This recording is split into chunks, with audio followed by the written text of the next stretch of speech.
chapter 4 and 5 we were trying to understand the relevance and the meaning of the vision of heavenly throne room. And when we came to chapter 5, we saw a scroll in the right hand of the one who was seated on the throne. 5वीं आयत में, आयत 5 में हमने देखा जो सिंहासन में बैठा था उसके हाथ में, दाहिने हाथ में एक किताब, एक पुस्तक को देखा जिसके ऊपर 7 मोहर था। वो किताब खोलने के लिए कोई लायक नहीं पाया, पर एक है जो लायक, जो मेमना वध हुआ गया मेमना उस पुस्तक को उसके पिता के हाथ से लेने के लिए, उसके मोहरों को खोलने के लिए योग्य बना, क्योंकि वो जयवंत हुआ इसलिए वो योग्य बना। अभी from the 6th chapter onwards we see the Lamb opening the 7 seals one by one. इस अभी हम 6 अध्याय में आएंगे। 6th chapter में 6th chapter से आगे जो कुछ होने वाला है वो इस किताब जब खोलते हुए उसके अंदर से परमेश्वर का योजनाएं एक एक करके प्रकट किया जाता है। दुनिया के लिए, परमेश्वर के लोगों के लिए, परमेश्वर के योजनाओं के विरुद्ध खड़े होने वाले ताकतों के खिलाफ, इन सारे बातों के बारे में परमेश्वर का क्या योजना है, परमेश्वर का क्या निर्णय है, परमेश्वर इस दुनिया को कैसे न्याय करने वाला है और अपने वफादार लोगों को कैसे बचाने वाला है, इन सारे बातों का और इन सारे कहानियों का अंत क्या होगा, इन सारे बातों के बारे में ये किताब के अंदर इसका नक्शा मैप दिया गया है। So it is from 6th chapter onwards God's plans and purposes for this world and for his people and the climax of history, all these things are going to unfold one by one when each seals are going to be opened. एक एक seal खोलते समय, जो मेमना एक एक seal खोलते समय, एक एक मोहर खोलते समय परमेश्वर का योजना जो इस दुनिया के लिए और अपने लोगों के लिए परमेश्वर क्या करने वाला है, सताने वालों के साथ, परमेश्वर के योजना के खिलाफ खड़े होने वालों के साथ क्या करने वाला है, परमेश्वर अपने लोगों के लिए क्या करने वाला है, और ये सब आखिर में जाकर कहाँ समाप्त होगा, इन सारे बातों के बारे में परमेश्वर का योजना और परमेश्वर का निर्णय एक एक मोहर खोलते समय प्रकट होते जाएगा। इतना समझ में आया? Okay, so now we have to understand the 3 sections, not only about 6th chapter, सिर्फ 6th chapter के बारे में नहीं, ये तीनों बात हम एक साथ समझने वाला है। फर्स्ट आता है 7 seals which is given from 6th chapter to 6:1 to 8:1। इतने भाग में जो 2 अध्याय 6 and 7 में 6:1 से लेकर 8:1 तक कौन सा है? 6 मोहरों को खोल रहा है। कौन खोल रहा है? मेमना, lamp of God, which is Christ Jesus Christ is opening one by one all the seals one by one। अभी ये 7वां मोहर जब खोला, इधर क्या देखा? 7 तुरही, 7 स्वर्गदूत 7 तुरहियों के साथ तैयार है। अभी 8 का 2 से लेकर तो 7 सील्स का कंटिन्यूएशन है 7 ट्रम्पेट्स। 7वें मोहर जब खोला गया, उधर ऐसा एक दर्शन दिखाई दिया, 7 स्वर्गदूत खड़ा है जिसके हाथ में 7 तुरहियाँ है। तो इधर कौन खोल रहा है? मेमना खोल रहा है एक एक सील। जब मेमना जो लास्ट सील खोला, 7 स्वर्गदूत प्रकट हुआ, सबके साथ एक एक तुरही था। फिर अगला जो 8 का 2 से लेकर 11 का 18 तक, ये 7 स्वर्गदूत अपने हाथ में जो तुरहियाँ हैं एक के बाद फूकने वाला है। तो एक एक स्वर्गदूत एक एक तुरही फूकते समय जैसे मेमना एक एक मोहर खोल रहा है, वैसे ही स्वर्गदूत एक एक तुरही फूकते समय परमेश्वर का न्याय इस धरती पर होते जा रहा है। एक एक तुरही पर एक एक घटनाएं घट रहा है। अभी 7वीं तुरही जब फूका इधर, उसके अंदर से और एक 7 1 more 7 इज रिवील्ड। 7 कटोरे, परमेश्वर का क्रोध का 7 कटोरे प्रकट हो रहे, 7वां तुरही पर 7वां another 7 is unfolding, that is the 7 bowls of the wrath of God, which is from 16:1 to 21. So what is the meaning of all these things? So normally some people interprets like when the lamb opens the 7 seals, जब मेमना पहला जो 7 मोहर खोलते समय कुछ घटनाएं हो रहा है उधर, तो एक के बाद क्या है, ये घटनाएं होगा। उसके बाद 7 तुरही फूका जाएगा, मतलब ये सीक्वेंस में आता है। मतलब क्या है, पहला 7 मोहर, फिर उसके बाद बहुत सारे घटनाएं होगा जब 7 स्वर्गदूत तुरही फूकते समय, उसके बाद फिर 7 कटोरा उंडेला जाएगा दुनिया के ऊपर। तो एक के बाद आने वाला परमेश्वर का न्याय, धरती के ऊपर आने वाला परमेश्वर का न्याय है करके कुछ लोग बोलते हैं। तो हमारे बीच में जो इसका अर्थ ऐसे बताता है, कलीसिया 4 का 1 में क्या हो जाएगा, रैप्चर। मेरा कहना नहीं, ये शिक्षा है। 4:1 में in the 4th chapter 4 verse 1, John is invited to come to heaven, and people interpret that as an invitation for the church to go to heaven. परमेश्वर अपने कलीसिया को कहाँ उठा लिया जाएगा, स्वर्ग में उठा लिया जाएगा। और बाकी पृथ्वी पर कौन होगा, बाकी जितने भी लोग जो परमेश्वर का आज्ञा नहीं माना उन लोग होगा, जो छोड़ दिया गया कलीसिया से, परमेश्वर के रास्ता पर जो चल रहे थे विश्वासी लोग को, कुछ लोगों को छोड़ दिया भी जाएगा, उन लोग भी इधर रहेंगे। और बाकी कौन है, इसराइल भी, जो अक्षरिक Israel, nation Israel also will be here. और बाकी जो कुछ होगा किसके ऊपर आने वाला है, इन सारे लोगों के ऊपर आने वाला है। कलीसिया तो कहाँ है, स्वर्ग में है करके बताता है अर्थ, पर ऐसा नहीं है। ऐसा कई रेवलेशन में हमको, the invitation was for the John to see the heavenly reality, ये चर्च उठा लिया जाने के बारे में नहीं था, यूहन्ना को दिखा रहा है स्वर्गीय सच्चाइयों को। So the invitation in 4:1 is not about the rapture of the church, कलीसिया का उठा लिया जाने के बारे में नहीं, पर किस चीज़ के बारे में, John is invited to see the heavenly reality, स्वर्गीय सच्चाइयों को ग्रहण करने के लिए, समझने के लिए यूहन्ना को और 7 कलीसियाओं को निमंत्रण मिल रहा है। तो ये पूरे दुनिया के ऊपर आने वाला है। उसके बीच में कौन भी है, परमेश्वर का लोग भी है। अभी इसको कैसे समझना, ये तीन बातों को कैसे समझा, 7 सील्स, 7 ट्रम्पेट्स, 7 बाउल्स। इसको हम ऐसे समझना है, these are the 7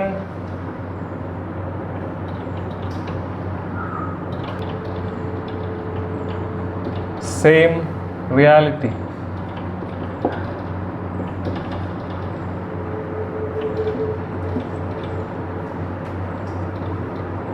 Presented in 3 sets.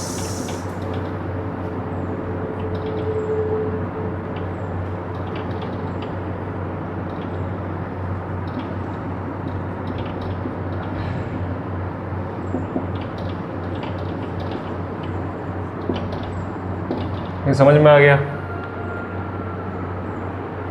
These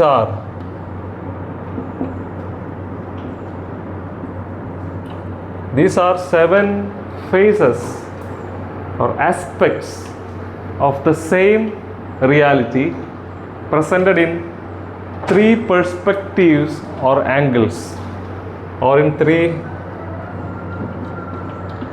various ways. मतलब क्या है, ये तीनों जो बात हो रहा है वो एक ही बात के बारे में, समझ गए? तीनों चीज़ क्या है,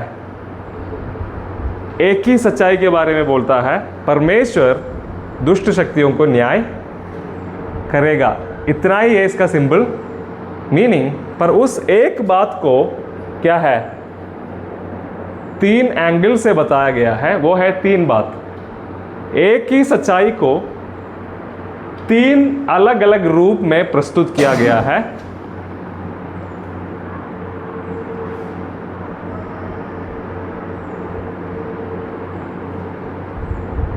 और एक एक बार ये सच्चाई को दोहराते समय, these are repetitions of the same thing but in different ways।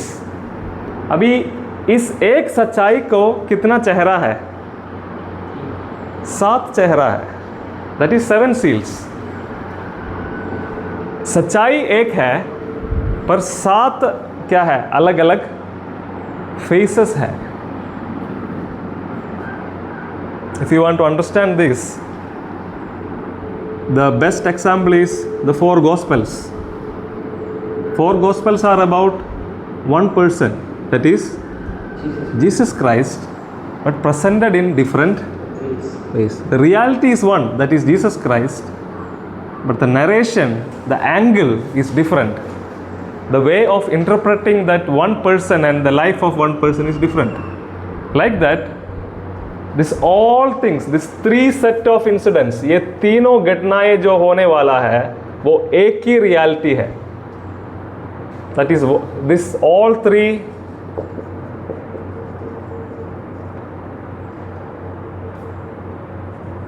are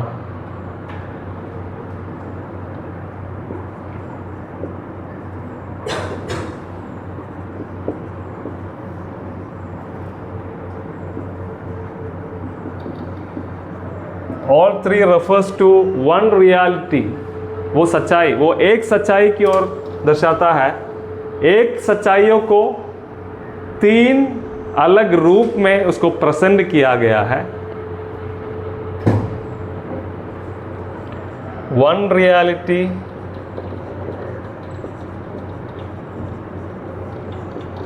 presented in 3 different ways। Yeah, one reality repeated 3 times in 3 perspectives। तो मैंने ये तीनों में वन रियलिटी करके बोला है, एक सच्चाई। वो क्या है? It's judgement and salvation of God. What is this one reality?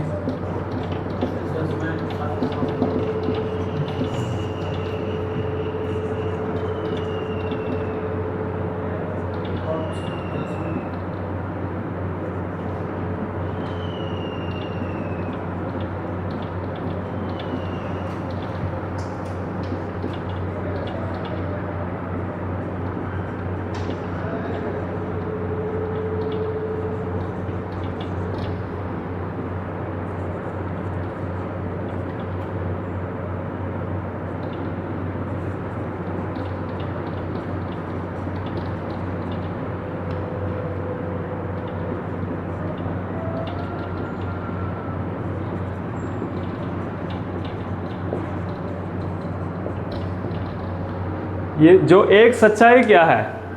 परमेश्वर का न्याय जो बलवा करने दुनिया के ऊपर, और परमेश्वर का रक्षा या उद्धार अपने विश्वास योग्य लोगों के ऊपर। ये एक सच्चाई को 3 बार दोहराया गया है। 3 विजन नहीं है, एक ही। इस विजन के अंदर से ये विजन निकल रहा है, दूसरा विजन के अंदर से तीसरा विजन निकल रहा है। मतलब एक ही इस सच्चाई को परमेश्वर बलवा करने वाला दुनिया को अपना योजना के अपने लोगों के विरुद्ध खड़े होने वाले हर एक ताकतों को परमेश्वर क्या करेगा? न्याय करेगा और अपने लोगों को उद्धार देगा। ये एक सच्चाई का 2 चेहरा है ये। तो इस सच्चाइयों को 3 बार दोहराया गया है, पर एक ही सच्चाई है। ये नहीं एक के बाद एक के बाद एक के बाद होगा। एक ही सच्चाइयों का 3 बार दोहराया गया है। एक एक बार दोहराते समय उस एक सच्चाई को 7 क्या है? उनका 7 चेहरा, एक ही सच्चाई को 7 एंगल से देखा गया है। समझ गए? अभी मेरा फोटो खींच रहा है, एक व्यक्ति उधर से खींचेंगे तो मेरा चेहरा मिलेगा, पीछे से खींचते समय बैक मिलेगा, साइड से लेफ्ट साइड का लेफ्ट एंगल मिलेगा, राइट एंगल मिलेगा। तो अलग अलग नज़रिया से जैसे हम फोटो खींचता है, एक ही सच्चाई का अलग अलग फेसेस दिया गया है। 7 सील ये नहीं है एक के बाद 7 घटना होने वाला है, नहीं, एक घटना है या एक सच्चाई है। परमेश्वर न्याय कर रहा है। जब परमेश्वर न्याय करते समय उसका 7 पहलू होगा, 7 एस्पेक्ट्स होगा, 7 क्या है एंगल्स होगा उसका। समझ गए? तो 7 ट्रम्पेट भी क्या है, परमेश्वर न्याय करेगा। एक ही बात, एक ही सच्चाई के बारे में है। जब परमेश्वर न्याय करेगा, उस न्याय करने में क्या क्या होगा, उसका 7 एंगल्स, 7 डिफरेंट एस्पेक्ट्स जब परमेश्वर न्याय करेगा उसके बारे में। फिर से यही बात इधर दोहराया गया है, क्या है, परमेश्वर न्याय करेगा, परमेश्वर का क्रोध क्या है दुनिया के ऊपर आएगा, उसका 7 एंगल्स दिखाया गया है। Understood? One reality repeated 3 times in different ways. अभी एक एक बार रिपीट करते समय उसका 7 एंगल्स दिखाया गया है। Any doubt? एक ही सच्चाई तो 3 डिफरेंट में क्यों होता है? That is the beauty of apocalyptic vision. That is how the vision is.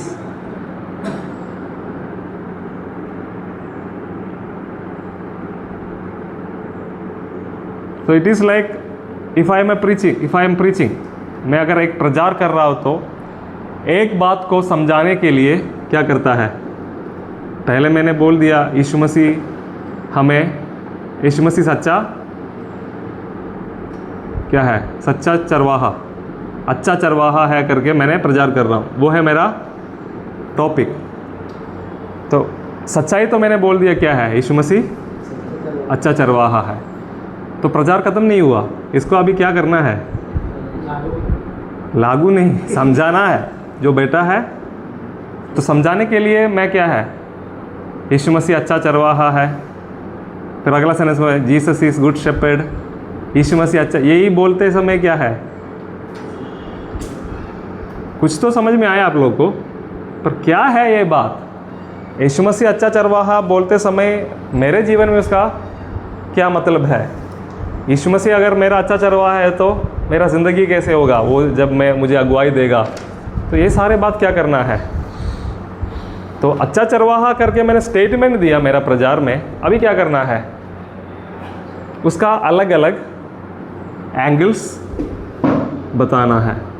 वो अच्छा चरवाहा है तो मेरा आत्मिक ज़िंदगी ऐसा होगा, मेरा क्या है, मेरा भौतिक आर्थिक ज़िंदगी ऐसा होगा। उसका अलग अलग एस्पेक्ट्स होता है ना। परमेश्वर हमें अगुवाई देते समय हमारा ज़िंदगी का एक एक एस्पेक्ट्स, ऐसे एक एक पहलू कैसे होगा करके मैं एक्सप्लेन कर सकता हूँ। तो उसमें भी शायद पूरा समझ में नहीं आएगा लोगों को। फिर क्या करना है, उसको एग्जाम्पल्स के साथ स्थापित कर सकते। मेरा कुछ गवाही बोल सकता है या कुछ इलस्ट्रेशन दे सकता है, उदाहरण दे सकता है। तो एक ही सच्चाई है और उसको समझाने के लिए अलग अलग चीज़ें वही है। तो एक चीज़ 3 बार दोहराते समय एक ये है, उस सच्चाई को क्या कर रहे हैं, पक्का है ना। दोहराते समय उसका मतलब क्या है, you are affirming that reality. आप उस सच्चाई को क्या कर रहा है, मजबूत कर रहा है या पक्का कर रहा है, क्योंकि इसमें कोई चेंज नहीं होने वाला। एक बार बोलने से क्या है, बातों को पक्का कर रहा है, या 3 बार बोलने से ऐसा है, 2 या 3 लोगों का गवाही से एक बात स्थापित होता है। जैसे एक ही सच्चाई को 3 विजन के द्वारा देते समय, ये 3 विजन अलग नहीं है, ये समझना पहले। जैसे आपने बोला this is not different visions, 7वां सील के अंदर से क्या आ रहा है, 7 ट्रम्पेट्स आ रहे हैं। 7वां ट्रम्पेट से अंदर से क्या आ रहा है। So it is interconnected and it is just one vision which unfolds in different ways. एक ही विजन है, क्या है, 3 स्तर में खोला जाता है। समझ गए। So that is the beauty of this apocalyptic vision. One reality repeated it 3 times and unfolded in different ways in 7, showing its 7 faces. कुछ ना कुछ समझ में आ गया इसके बारे में. अभी हम डिटेल में जाएंगे, एक ओवरव्यू दे रहा हूँ. तो ultimately it is about, all these things are about, ये जब ये सब कुछ होगा 2 बातें हो रहा. एक है judgement on the rebellious, salvation on his people. ये सब कुछ होते समय ये 2 अत्यधिक, मतलब अंत में ये 2 है इसका रिजल्ट. परमेश्वर बलवा करने वाले दुनिया को क्या कर रहा है? न्याय कर रहा है. और परमेश्वर अपने लोगों को उद्धार दे रहा है.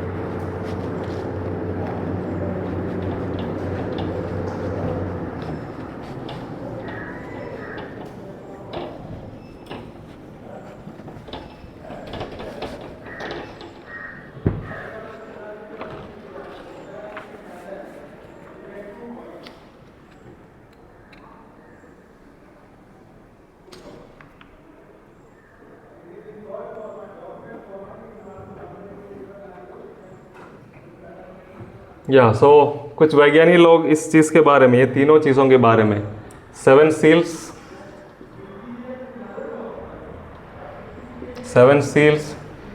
7 ट्रम्पेट्स और 7 बाउल्स ऑफ रात के बारे में क्या बोलता है. They are 3 different versions.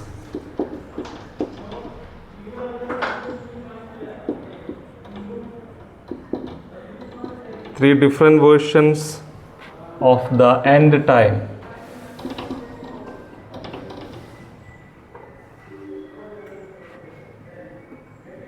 Three different versions of end time unfold simultaneously.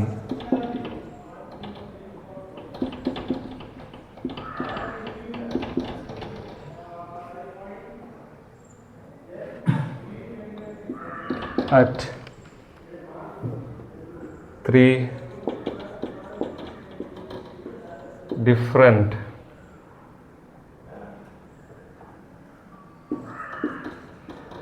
places on the narrative. मतलब क्या है? ये तीन चीज, 7 seals, 7 trumpets, 7 bowls of wrath. ये क्या है? They are, ये तीनों कैसे समझना? They are 3 different versions. ये 3 चीज, एक सच्चाई है, एक सच्चाई का 3 अलग अलग क्या है? नजरिया है या वर्शंस. वर्शंस मतलब क्या है? जैसे मैंने गॉस्पेल्स के बारे में बोला, यीशु मसीह का है कहानी, पर अलग अलग लोग अलग अलग रीति में बताया है, प्रेजेंट किया है.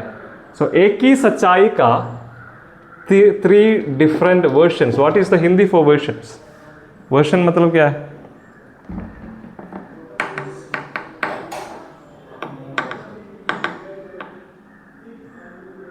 Version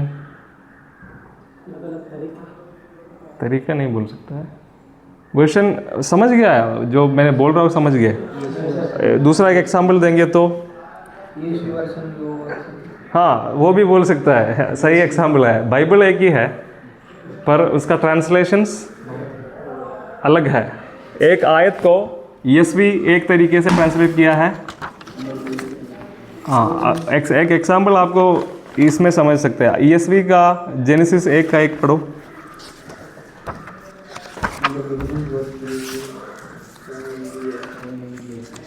In the beginning, God created the heavens and the earth.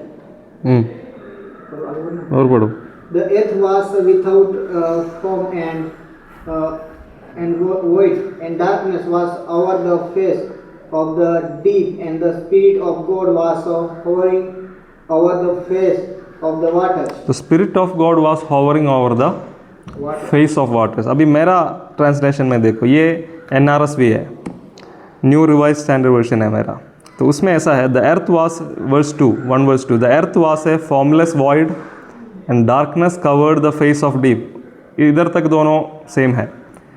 While a wind from God, उधर स्पिरिट ऑफ गॉड लिखा है, मेरा वर्जन में क्या है, विंड ऑफ गॉड. ज़्यादातर ट्रांसलेशन में स्पिरिट ऑफ गॉड है, पर मेरा ट्रांसलेशन में क्या है, परमेश्वर के तरफ से एक हवा या आंधी निकल रहा है. क्यों? क्योंकि the Hebrew word is same for both. Ruah, ruah means both. Ruah, ruah in Hebrew the same meaning. Spirit के लिए भी रुआ बोलते हैं और हवा के लिए भी रुआ बोलते हैं. समझ गए? रुआ उर्दू वर्ड भी रुआ सेम है ना. रूह, रूह, रूह सुना है, रूह इज एन उर्दू वर्ड. रुआ, रुआ. So one translator translated it as spirit, another translator translated it as wind. So the one verse told in different versions. So the same like when you read John's Gospel, when you come to the episode of Nicodemus, when you study the story of Nicodemus in chapter 3 of John, उधर ऐसा एक आयत आता है जो नया जन्म लेते हैं, जो फिर से मतलब बोर्न अगेन एक्सपीरियंस जिसका है, वो कैसे होगा, हवा जैसे होगा. वो पढ़ा है आप लोग? उसमें जाएंगे तो टाइम निकल जाएगा. तो जो those who are born again, they are like the wind. We don't know whether where the wind goes, from where the wind blows and where it goes, but we can feel it and we can know the direction. Likewise, those who are born again also will be like spirit. The one who are born of spirit will be like the wind. अभी उधर समझना है, हमारे भाषा में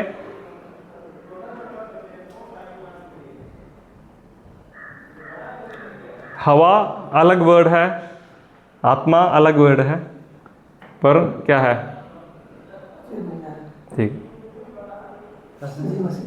है, ठीक है, प्रेयर करूंगा आपके लिए. कैसे जा रहे हैं? अकेला जाएंगे?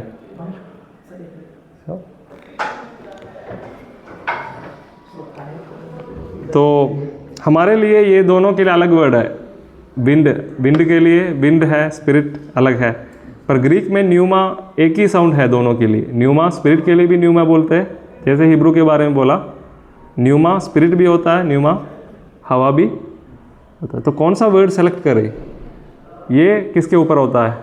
जो उसका व्याख्या देते हैं, ट्रांसलेट करते हैं, इंटरप्रेट करते हैं, उसके ऊपर होगा कौन सा अर्थ देना है करके. उसका संदर्भ वगैरह पढ़कर हम चुनना है कौन सा अर्थ उधर देना है करके.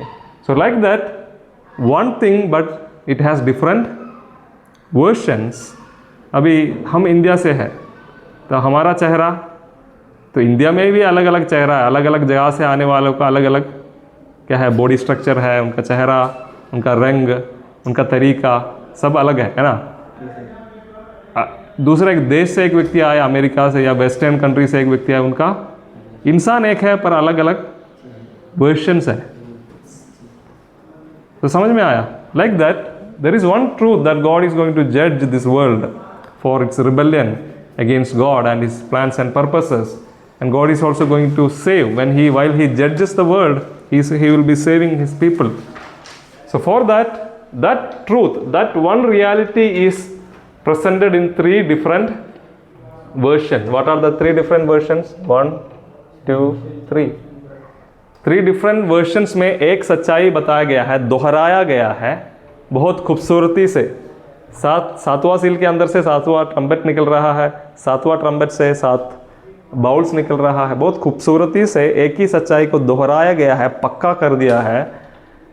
दे मतलब ये तीन, they are 3 different versions of end time, अंत के दिनों के बारे में या आगे क्या होने वाला है उस सच्चाई का 3 डिफरेंट वर्जन्स हैं। पर वो सच्चाई कैसे प्रकट होता है? ये 3 बातें अनफोल्ड मतलब खोला जाना। This 3 different versions of end time unfold simultaneously. Simultaneously मतलब क्या है?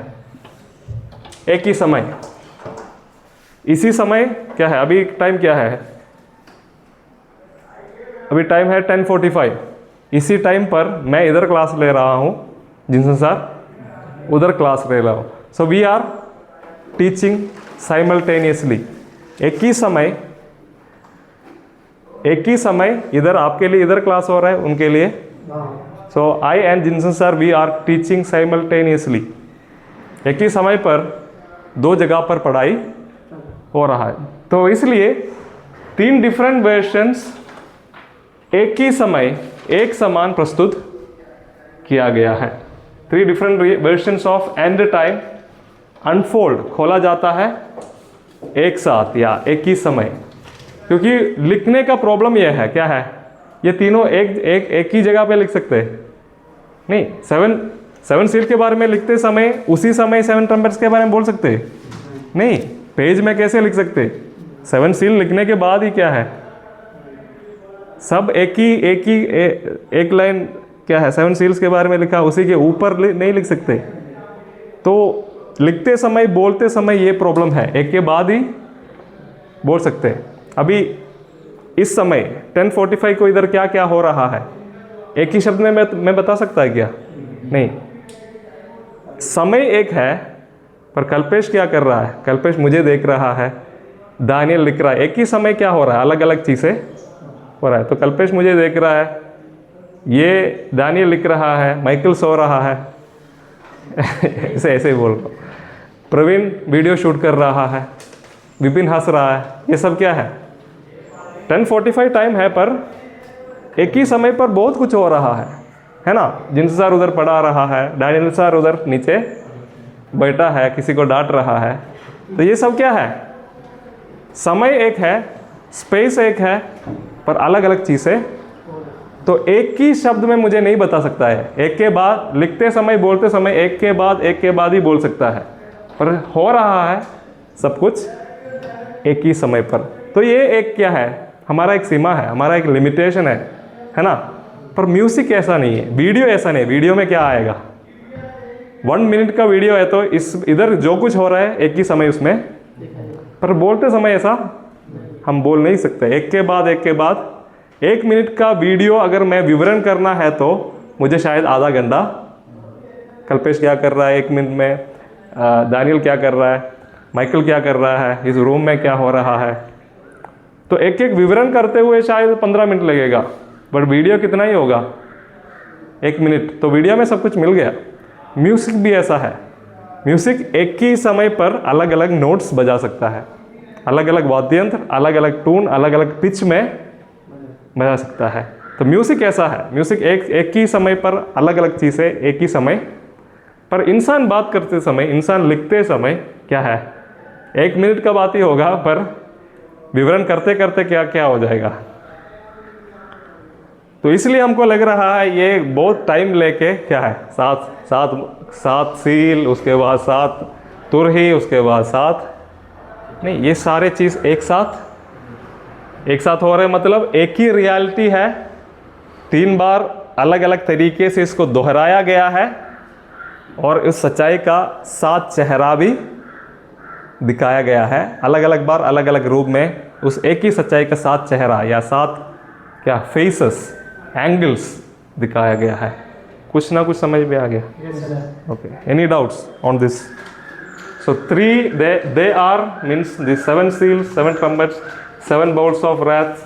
They are 3 different versions of end time unfold simultaneously. एक ही समय उसको क्या है रखा जाता है at simultaneously at 3 different places on the narrative. Narrative मतलब ये किताब नरेटिव मतलब कहानी। इस किताब का कहानी में एक ही सच्चाई का 3 अलग अलग वर्जन जो एक ही समय हो रहा है, उसको 3 अलग अलग जगह में लिखा। समझ गए? ये लाइन को समझ गए? इसमें है सब कुछ। नरेटिव एक है, मतलब ये रेवलेशन, बुक ऑफ रेवलेशन, इस नरेटिव का 3 अलग जगहों में एक ही सच्चाई का 3 वर्जन दिया गया है। समझ गए? वो भी क्या है? साइमल्टेनियसली, जो एक ही समय होते हुए। ओके? हम एक ही टाइम में ये सब कुछ हो रहा है, मतलब कि एक ही टाइम में इतना सब कुछ। This is vision and symbolic. Real कुछ और है। समझ गए? क्या है?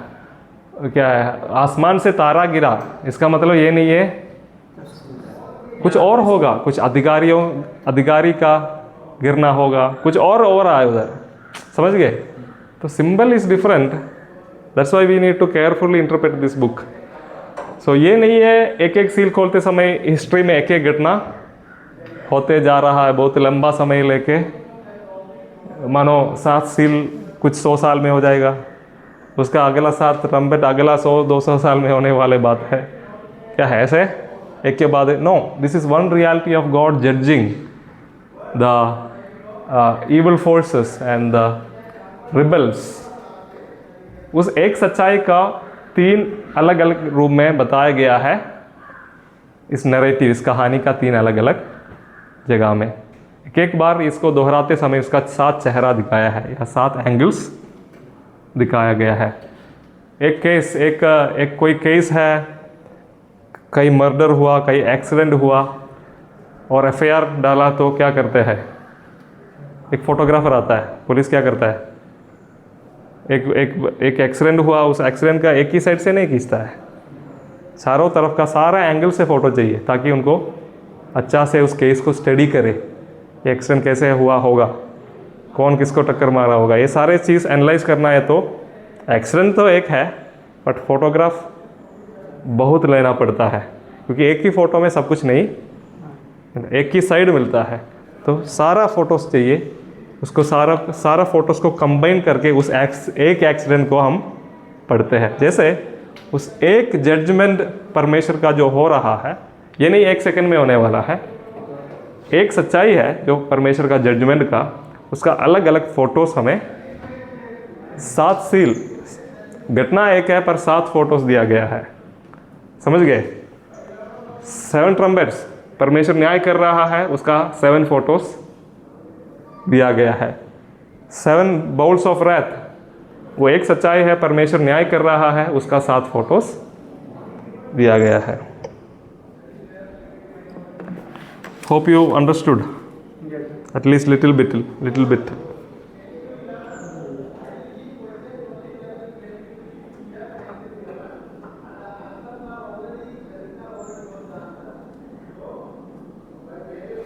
So presenting these things in the 3 different versions, placing it in 3 different places of narrative, what John is doing.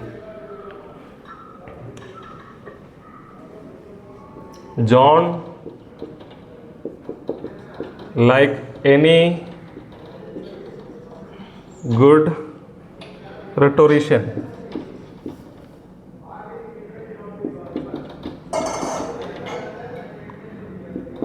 रेटोरेशन का मतलब क्या है? जो अच्छा प्रचार करने वाला। रेटरिक्स मतलब क्या है? बोलने का तरीका या प्रचार करने का, एक चीज़ प्रेजेंट करने का, उस तरीका को बोलते हैं रेटरिक्स। या रेटोरेशन मतलब क्या है? प्रचार, अच्छा प्रचार करने वाला, एक बात को अच्छा से प्रेजेंट करने वाला व्यक्ति को क्या बोलते हैं? रेटोरेशन। तो यूहन्ना एक अच्छा प्रचारक का जैसा है इधर, जो क्या करता है? रेटोरेशन। John is like या ऐसे लिखो, John like a good rhetorician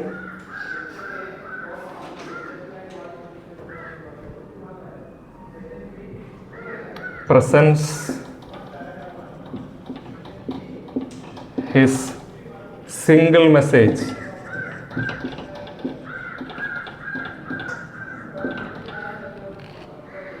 by re-articulating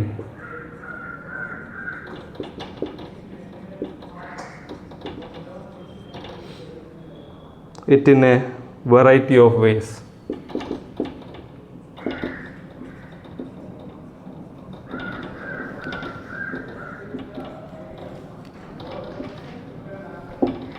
तो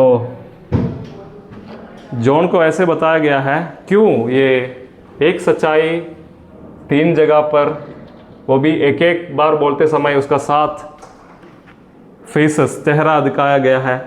क्यों? ये एक अच्छा प्रचारक, जॉन एक अच्छा प्रचारक के जैसे क्या करता है, उसका मैसेज एक ही है, सिंगल मैसेज है, पर उसको वो क्या करता है, जॉन लाइक ए गुड रिटोरिस्ट, एक अच्छा प्रचारक कैसे करता है, मैसेज एक ही है पर अलग अलग तरीके से उसको बोलकर लोगों के अंदर घुसाता है इसको। तो वैसे जॉन लाइक ए गुड रिटोरिशियन और ए गुड प्रीचर, आपको और हल्का करना है तो प्रेजेंस मतलब प्रसन्न करना, प्रस्तुत करना। ही सिंगल मैसेज, उसका मैसेज एक ही है पर क्या करता है, presents his single message by re-articulating। Articulating मतलब जो आपका मन में है वो शब्द में क्या है, अर्थपूर्ण शब्द में बताना, लोगों को जैसे समझ में आता है वैसे आपका मन में जो विचार है एक अर्थपूर्ण रूप में जैसे लोगों को समझ में आता है वैसे प्रसन्न करना, उसको क्या बोलते हैं, आर्टिकुलेट। अभी एक बार बताया इस घटना को, फिर से बता रहे हैं, उसको बोलते हैं री-आर्टिकुलेटिंग, फिर से बता रहा है, फिर से उसी सच्चाई को क्या है, वैरायटी ऑफ वेज, अलग अलग तरीके से बता। एक प्रचारक एक मैसेज लोगों को समझाने के लिए अलग अलग चीज़ें, अलग अलग शब्द, अलग अलग एग्जाम्पल्स, अलग अलग तरीके से उनका एक मैसेज लोगों को जैसे समझाता है, वैसे यूहन्ना अपना एक अच्छा प्रचारक जैसे करता है, उनका एक मैसेज फिर से दोहराते हुए, एक एक बार दोहराते समय एक ही बात नहीं दोहराता है, अलग अलग रीति में, इन वैरायटी ऑफ वेज अपना एक मैसेज प्रस्तुत करता है। समझ में आया? So this is what John does when he gives us the vision of 7 seals, 7 trumpets, 7 wrath. One reality in 3 different versions in the 3 different places of the narrative, and each version has 7 faces unfold. Understood? एक सच्चाई 3 अलग अलग version में दिया गया है और भी कहानी का अलग अलग जगह पर क्या है, एक एक वर्शन देते समय उसका 7 चेहराए हैं, 7 fold रियलिटी है। एक सच्चाई है पर उसका 7 क्या है, फेसेस है।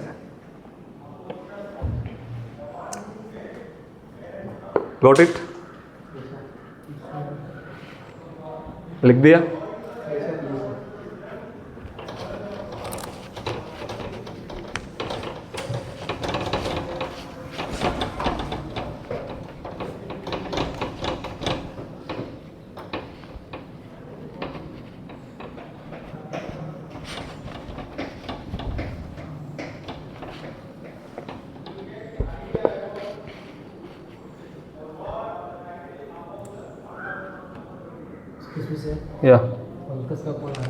या बाहर जाके बात करो, चलो।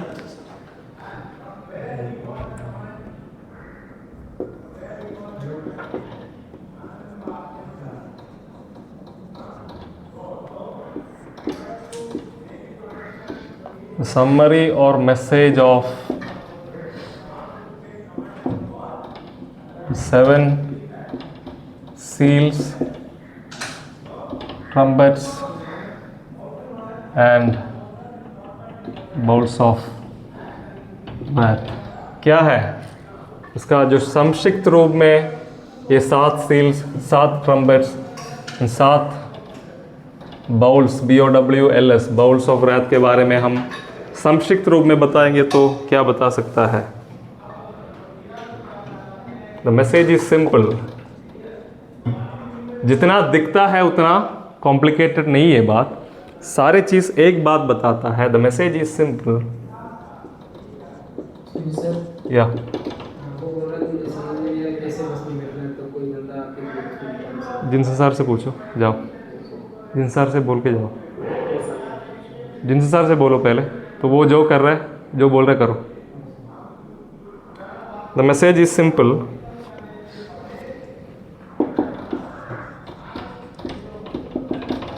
God will execute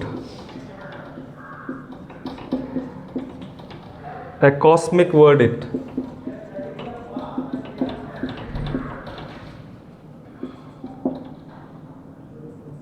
cosmic verdict means judgment on the world.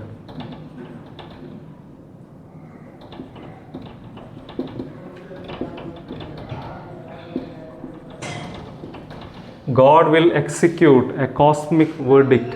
Execute मतलब लागू करना। God will execute a cosmic, cosmos मतलब वर्ल्ड, cosmic पूरे दुनिया के ऊपर परमेश्वर का verdict, परमेश्वर का न्याय का घोषणा आने वाला है।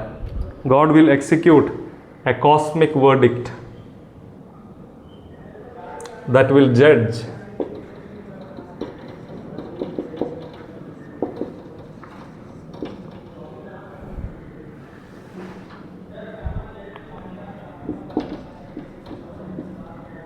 those who are against God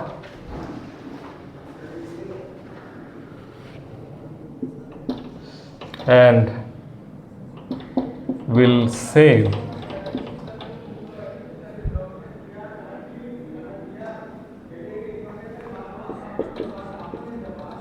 those who are faithful to him.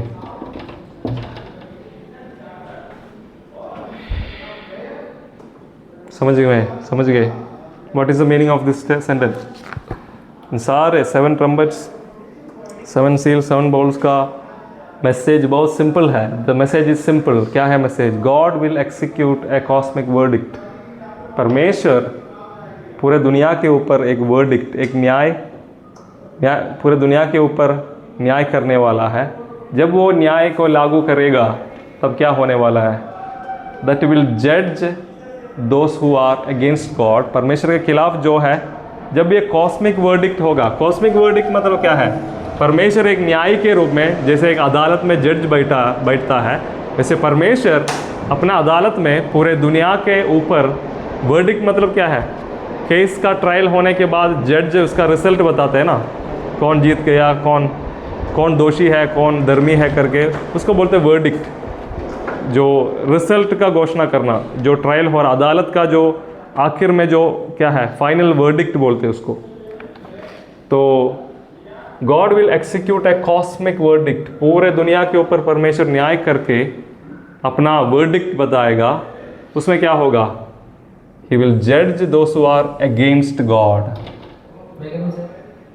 परमेश्वर के खिलाफ जो लोग हैं उनका न्याय होगा, पर जो लोग फेथफुल है उनको परमेश्वर बचाएगा। Will save those who are faithful to him. समझ गए या नहीं? या एनी डाउट्स?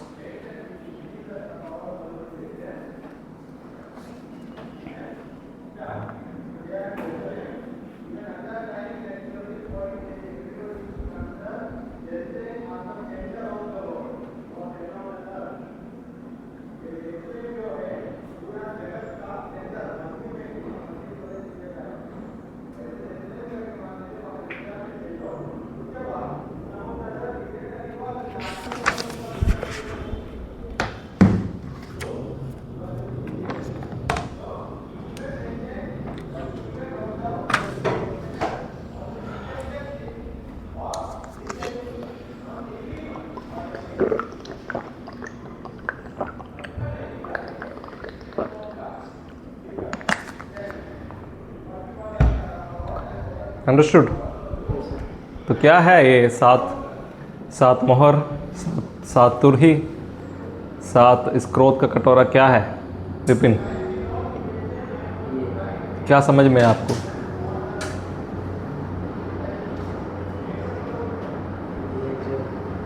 अब तक मैंने जो बताया उसमें से आपको क्या समझ में आया वो बताओ। इसके बारे में ये समझा है कि परमेश्वर जो बताया गया है वहाँ अलग अलग नहीं, लेकिन उसमें एक ही है जो इसका मेन थिंग है कि परमेश्वर दुष्ट लोगों के न्याय करेगा और जो विश्वासी जो परमेश्वर के प्रति आज्ञा करेगा उद्धार करेगा। तो ये है वो एक सच्चाई जो जिसके बारे में अभी तीन बार ये क्यों बोला गया है, वो भी अलग अलग तरीके से।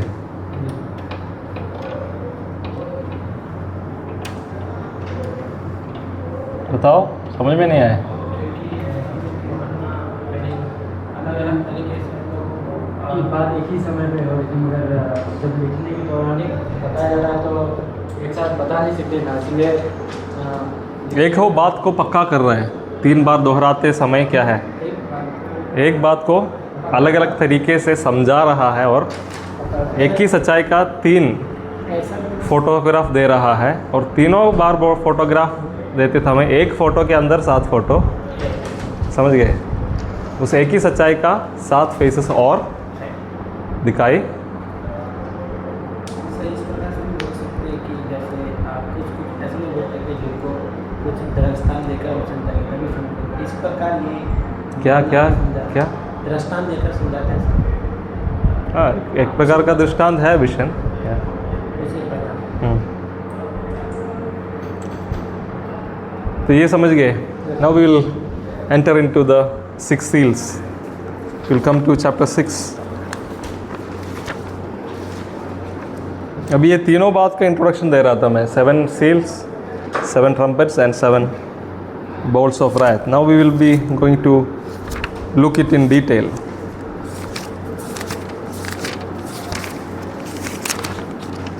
So read the first verse, 6 verse 1.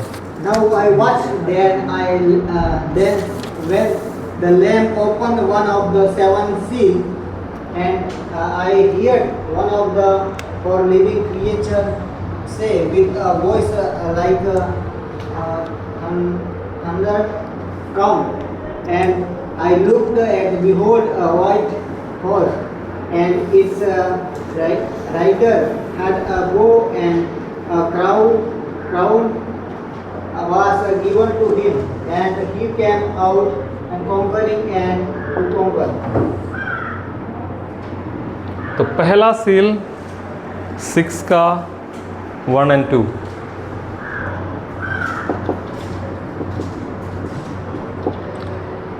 तो अभी ये किताब स्क्रोल किसके हाथ में है? The scroll is in the hands of the lamb of God, and he is going to open the seals 1 by 1। तो जब इस मेमना, परमेश्वर का मेमना, इस किताब का पहला मोहर खोला, देन आई सो मतलब it's a new vision. Throne room का विशन से हटकर एक नया विशन शुरू हो रहा है। I saw the lamb open 1 of the 7 seals, पहला सील खोल रहा है। तब क्या हुआ? And I heard one of the 4 living creatures call out as with a voice of thunder, come। तो इधर क्या हो रहा है? यूहन्ना कुछ चीज़ें देख रहा है, मेमना मोहर खोलते हुए देख रहा है। सो लैम्प ओपनिंग फर्स्ट सील, देखा, सुना भी। क्या सुना? हर्ड 1 लिविंग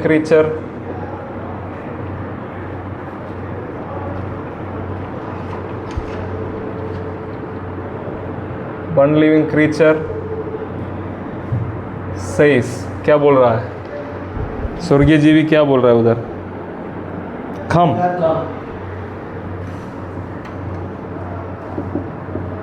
वो भी उसका आवाज़ कैसा था? थंडरस्क, मतलब एक गर्जन जैसे। तो मेमना मोहर को खोल रहा है। जब मेमना मोहर खोला, जो 4 जीवियाँ है परमेश्वर के सिंहासन के सामने, उसमें से एक जीवी, शायद एक केरूब, वो जीवी, एक जीवी क्या बोला? कम करके लिखा है। हिंदी में क्या है? आओ, कम। फर्स्ट वर्स आ करके बोला। पहला जीवी आ करके बोला। उसका आवाज़ कैसा था? जब आ करके बोला, उधर क्या हुआ? आई लुक्ड, मतलब फिर से विजन कंटिन्यू हो रहा है। आई लुक्ड, मैं देखा, and there was a white horse.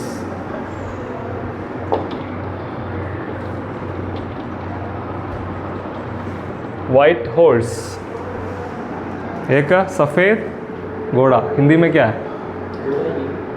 घोड़ा है, सफ़ेद ही लिखा है ना, white horse. 6:2 there was a, मैंने दृष्टि की और देखो एक श्वेत घोड़ा। श्वेत means white. Its rider had a बो।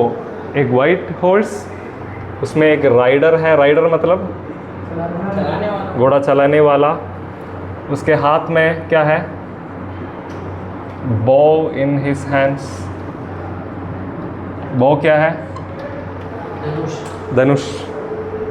उसके हाथ में क्या है? बो है। Crown was given to him. उसके हाथ में बो है, धनुष है।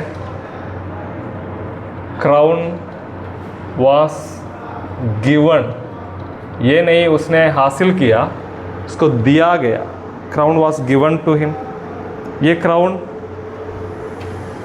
क्या है? अधिकार वाला, राजा वाला क्राउन नहीं है। It's a crown of victory. कहाँ मैंने बताया? कौन सा कलीसिया के बारे में? तुम्हारा क्राउन छीना ना जाए। फिलाडेल्फिया। फिलाडेल्फिया कौन है? तुम्हारा जो मुकुट। हाँ, इसका मतलब मैंने बोला था, ये क्या है? ऑलरेडी उसके पास है, मतलब it's shows a victory. Crown is Stefanos, Greek में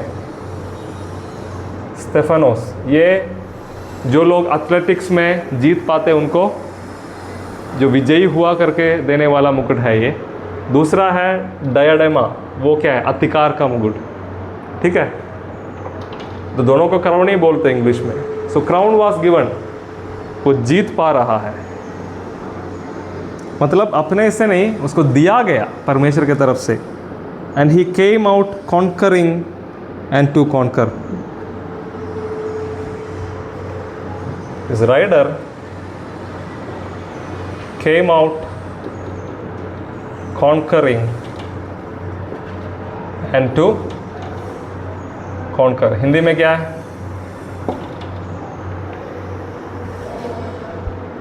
वो क्या कर रहा है? जो श्वेत घोड़े के ऊपर, घोड़े को चलाने वाला व्यक्ति के एक हाथ में धनुष है, उसको मुकुट दिया गया, और वो क्या करते हुए बताया गया है हिंदी में? जय करता हुआ निकला। हाँ। और भी जय प्राप्त करे। तो जयवंत होकर निकल रहा है और जय प्राप्त करने वाला भी है। ही केम आउट कॉन्करिंग, मतलब अभी कॉन्करिंग हो रहा है उसके द्वारा, अभी और करेगा। So that is the first seal. So what is the meaning of this first seal?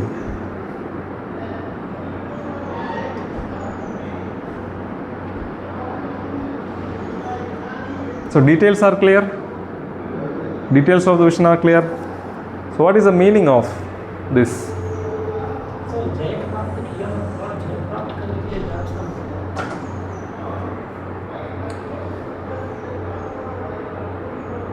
Meaning क्या? वी कैन से बताने वाला हूँ मैं, पढ़ाने वाला हूँ। तो वाइट हॉर्स, वाइट किस चीज़ को दर्शाता है? when the message to Sardis, yeah, so what does white represents?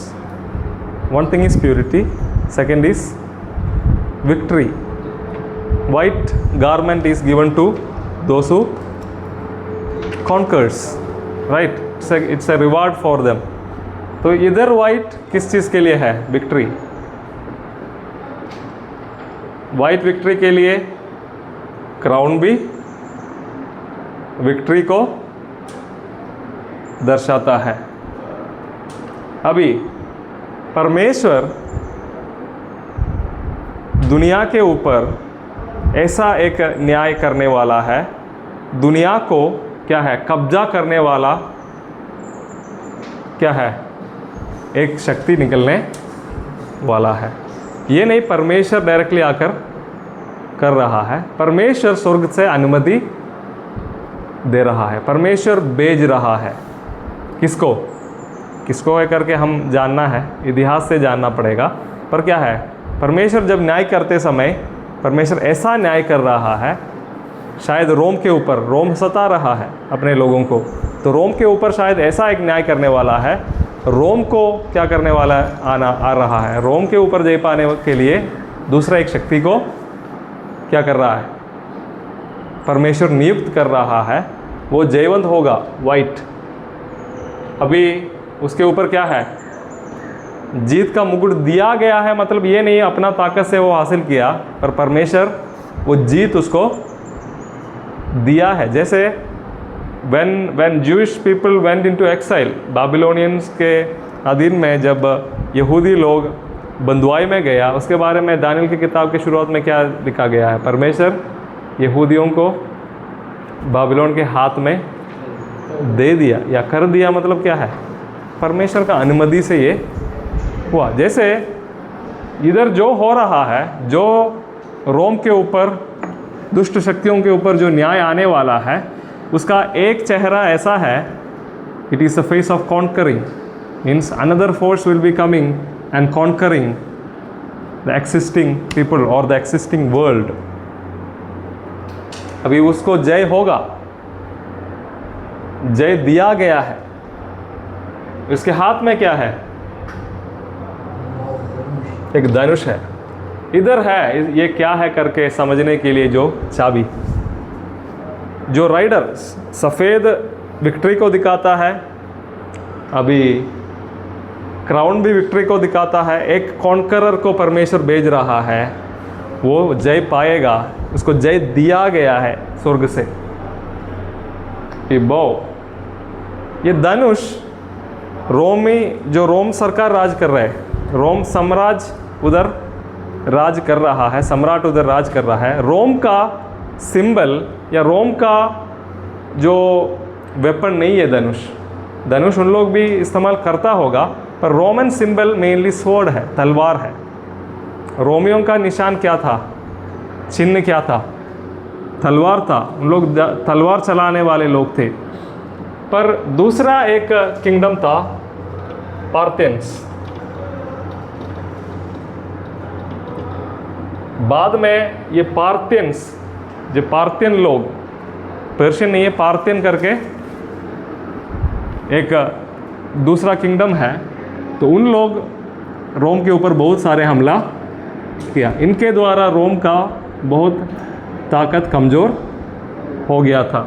तो इनका वेपन था क्या, बो एंड एरो, धनुष और अस्त्र किसका था, पार्थियंस का सिंबल था। अभी उन लोग, इस नाम के लिए जाना जाता है, सफ़ेद घोड़ों के ऊपर सवारी कर कर धनुष तीर मारने वाले लोग करके उनका फेमस है उस बात के लिए, समझ गए। तो ऐसा एक कहानी, ऐसा एक फेम, ऐसा इस बात में उन लोग बहुत जाना जाता है। घोड़े के ऊपर, वो भी विशेषकर सफ़ेद घोड़ों के ऊपर सवारी करके तीर मारने वाले लोग हैं करके पार्थियंस जाना जाता है। तो इन लोगों के वजह से रोम के बहुत शक्ति, ताकत कमज़ोर हो गया था। रोम के अलग अलग भागों में इन लोग अटैक करके रोम को बहुत कमज़ोर किया था। शायद ये सील उस चीज़ के बारे में है। And also it shows all the conquers that are happening at the end times. तो मुख्य रूप में ये रोम के ऊपर आने वाला न्याय है। दूसरा ये भी है, अंत के समय में जो कुछ क्या है, युद्ध होगा, कॉन्करिंग होगा, उसका भी निशाना है। ये समझ गए, इतना क्लियर है। So that is the first seal of conquering. Conquering मतलब उधर वार होना चाहिए, युद्ध होना चाहिए. तो पहला सील में युद्ध, परमेश्वर का न्याय किस रूप में आ रहा है? इंसान इंसान के खिलाफ युद्ध, ये नहीं परमेश्वर इंसान के साथ युद्ध कर रहा है. God is judging history with history, means परमेश्वर पापी लोगों को कैसे न्याय कर रहा है? आपस में एक दुष्ट शक्ति को न्याय करने के लिए दूसरा शक्ति को लेके आ रहा है. इस्राएल को न्याय करने के लिए बाबिलोन को लेके आया, बाबिलोन को न्याय करने के लिए किसको लेके आया? पर्शियंस को लेके आया, पर्शियंस को न्याय करने के लिए किसको लेके आया? ग्रीक्स को. ऐसे परमेश्वर in the history God is judging nations by nations. परमेश्वर जातियों को, देशों को, दूसरे देशों को अपना हाथ में सेवक बनाते हुए न्याय करते हुए हम देखते हैं. War as judgement of God.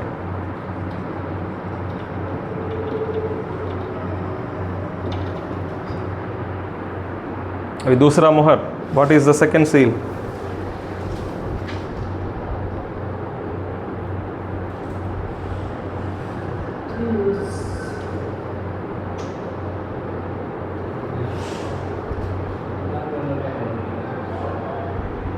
सो ये धनुष को पार्थियंस के इसमें भी देख सकता है.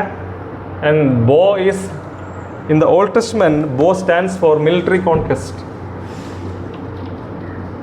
मिलिट्री कॉन्क्वेस्ट मतलब एक सेना दूसरे सेना के साथ युद्ध करने के लिए जाते हैं, उसका भी एक निशाना है मिलिट्री कॉन्क्वेस्ट. उसका आयतें पुराना नियम में है, आप लोग बाद में पढ़ के देख सकते हैं. यशाया 41 का 2, जेरमिया 49, जहाँ धनुष एक सेना का ताकत के निशाना बन जाता है. परमेश्वर एक देश का धनुष तोड़ दिया का मतलब क्या है? उनका शक्ति परमेश्वर तोड़ दिया, उनका सेना को परमेश्वर तोड़ दिया. जेरमिया 49, 35, 51, 3 और 56. साम्स में भी है, साम्स 46, 9,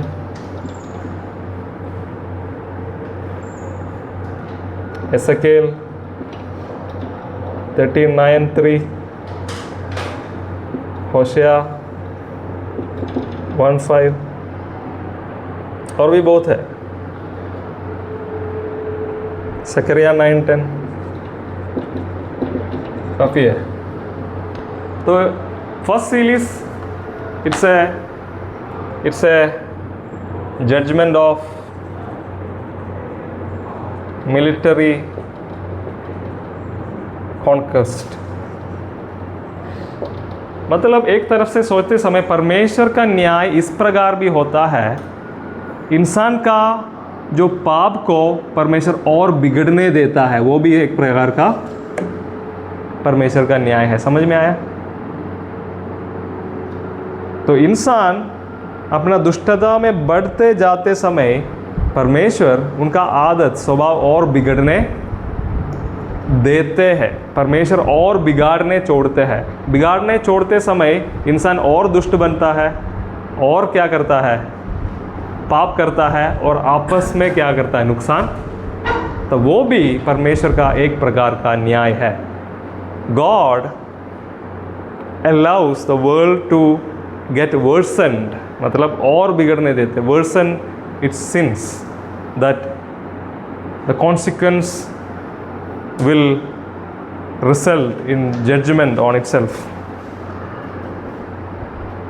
अभी इंसान स्वार्थ इच्छा के साथ क्या क्या कर रहा है? एक एक देश अपना सेनाओं को बढ़ रहा है, न्यूक्लियर आटम बम. तो ईरान का example, take the example of Iran. उन लोग जो कुछ गलतियां कर रहे थे उसका सज़ा उनको व्हाट ईरान वाज डूइंग, अलग अलग लोगों का अलग अलग नज़रिया है, कुछ लोग ईरान को सपोर्ट करते हैं, कुछ लोग इसराइल को सपोर्ट करते हैं। मैं किसी के सपोर्ट में नहीं हूँ, but one thing we have to notice when we look at Iran, Iran के बारे में सोचते समय एक बात हमेशा याद रखना, उन लोग पहले से ही क्या है, यहूदियों को ख़त्म करने के लिए निकला था। यहूदी लोगों को उनका धर्म में ऐसे बताता है, यहूदी लोग दुश्मन है उनका, तो उनको ख़त्म करने के लिए निकला था। इसलिए इसराइल के खिलाफ क्या है, ये नहीं बोल रहे इसराइल परमेश्वर का लोग है, उनके खिलाफ कोई कुछ नहीं करना चाहिए, वो नहीं मैं नहीं बोलूँगा, वो भी एक देश है। सो ईरान क्या कर रहे थे, टेररिस्ट ऑर्गेनाइजेशंस को फंडिंग, जैसे हूदी लोग, हूदी, हिजबुल्ला, अलग अलग हमास, ये अलग अलग क्या है, टेररिस्ट ऑर्गेनाइजेशंस है, मुस्लिम टेररिस्ट ऑर्गेनाइजेशंस है। उनको क्या सपोर्ट दे रहे थे, किसको अटैक करने के लिए। तो जो कुछ इन लोग इतने साल करते आ रहा था उसको फल क्या हो मिल गया, उनको वापस मिल गया। तो अपने पाप बिगड़ते बिगड़ते उसका सज़ा भी अपने आप में पाया। तो परमेश्वर का जजमेंट शायद परमेश्वर क्या है, उतर कर आकर शायद नहीं मारता है, उसके जगह पे क्या है, बातों को और बिगड़ने देते हैं, और बातों को बिगड़ते समय जो उसका फल होगा उसी में है उसका न्याय। जो फल निकलेगा, बातों को बिगड़ते बिगड़ते जो फल उसमें से आएगा, वही उसके ऊपर क्या है, न्याय है। एक छोटा उदाहरण ये है, दारू, एक व्यक्ति दारू पीते रहते हैं और क्या है, बीड़ी पीते हैं, स्मोकिंग करते हैं, करते करते वो आदत बिगड़ गया और क्या है, कोई बीमारी, कैंसर हो जाता है, तो उसका फल अपने आप में क्या हो गया, सजा हो गया। वैसे वो एक छोटा उदाहरण है, परमेश्वर इस इंसान का या देशों का उस स्वार्थ इच्छा, सारे दुनिया को कब्जा करने का वो स्वार्थ इच्छा ऐसे ही चलने, तो रोम ऐसा था, रोम पूरा दुनिया को हम क्या करेंगे, कब्जा करेंगे करके निकला, पर उसको कब्जा करने के लिए दूसरे एक देश को परमेश्वर इधर या दूसरे एक शक्ति को नियुक्त कर रहा है। तो रोम का जो स्वार्थ इच्छा पूरे दुनिया में हासिल करूंगा करके, उसका न्याय कैसे हो रहा है, दूसरा एक देश आ रहा है, इसको कब्जा करेंगे करके दूसरा एक देश निकल रहा है। तो परमेश्वर बातों को बिगड़ने देते कई बार, और जो फल निकलेगा वो अपने आप में एक सजा के रूप में प्रकट। शंभू कुछ समझ में आ रहा, ऐसे बैठा है मुंह खोलकर। So this sometime God work in this ways. The second,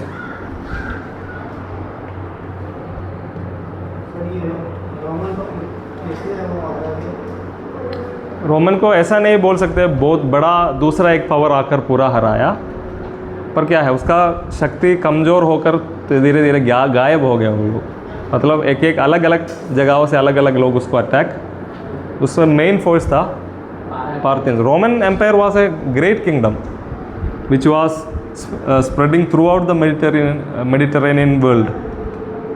तो पार्थियंस एक मेन फोर्स था उनको जो अटैक करने वाला, और भी बहुत सारे ट्राइबल और अलग अलग नेशंस इनको अटैक कर रहे थे। तो धीरे धीरे कमज़ोर होते हुए ऐसे गायब हो गया, छोटे छोटे अधिकार में उन लोग क्या है बटा गया।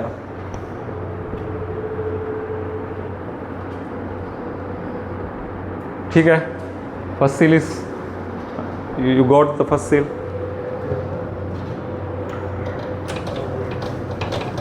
And what is the second seal? Read 3 and 4. When he opened the second seal, I heard the second living creation say, "Come." And out came another horse, bright red. Its rider was to take pitch from the earth, so that people should slay one another, and he was given a great sword. या हिंदी में भी पढ़ो।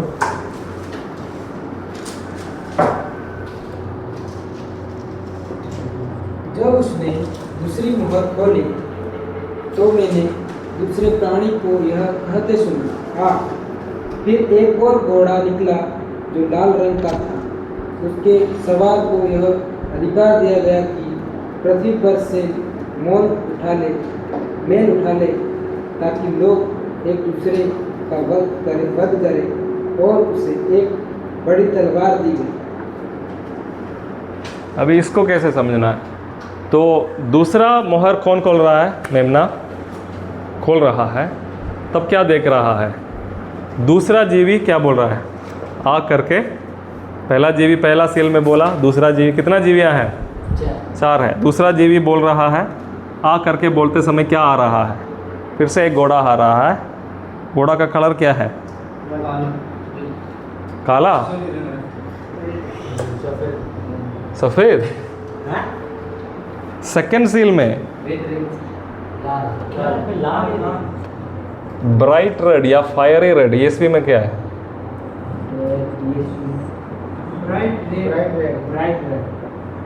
Fiery या आग जैसा लाल, bright या fiery red horse.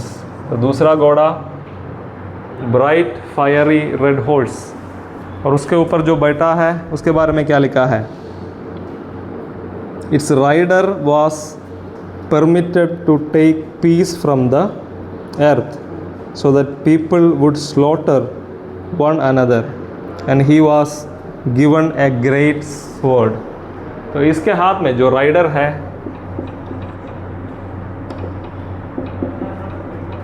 Rider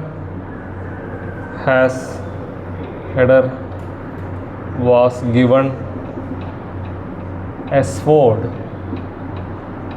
तलवार दिया गया उसको, पर उससे मारने के लिए तो नहीं बोला। क्या है? उनके हाथ में तलवार है, उसका काम क्या है? उसको क्यों नियुक्त किया गया है? To take away peace, to take away peace from the अर्थ।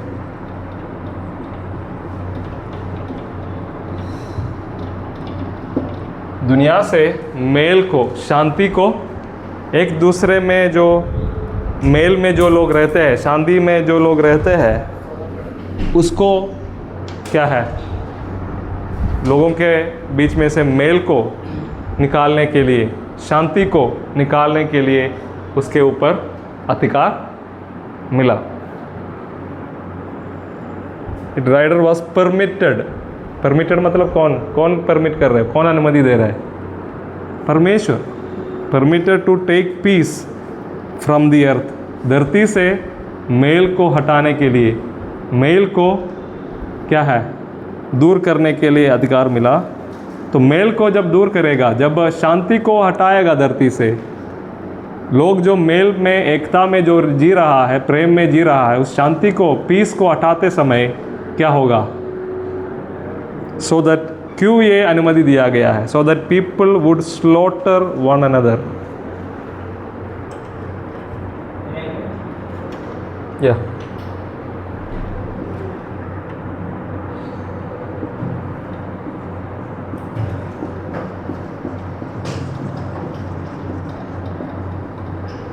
इसको रखने की ज़रूरत नहीं, अभी क्लास ख़त्म होगा 10-15 minute. For the people to, उधर हर्ष उधर ही ले जाओ, उधर ही आ रहा हूँ मैं क्लास के लिए। For the people to slaughter one another. तो एक दूसरे को मारने के लिए मेल हटाया गया।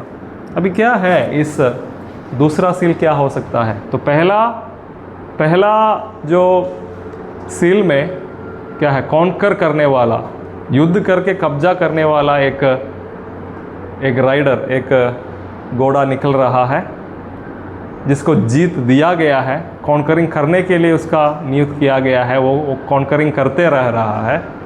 दूसरा है फायरी रेड या ब्राइट रेड हॉर्स, जिसके ऊपर जो बैठा है उसके हाथ में एक तलवार दिया गया है। अब ये तलवार क्या है?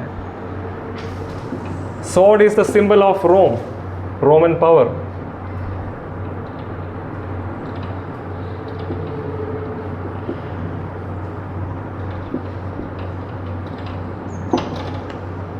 रोम का शक्ति का निशाना है क्या? जैसे पार्थियंस के बारे में धनुष बोला, इनका निशाना है sword, symbol of Roman power. तो तलवार दिया चलाने के लिए तो नहीं बोला, उनको क्या दिया गया है, क्या ड्यूटी दिया गया है? To take away peace. धरती से मेल को हटाने के लिए इसको क्या दिया गया है? नियुक्त किया गया है। अब ये पीस, शांति, इस शब्द को समझना है। इसको समझने के लिए एक रोमन जो लॉ था, पैक्स रोमाना,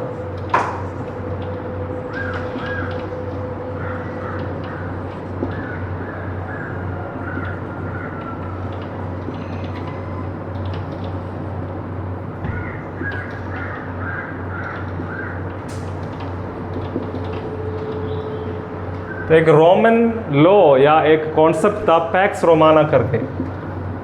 पैक्स रोमाना का मतलब है रोमन पीस।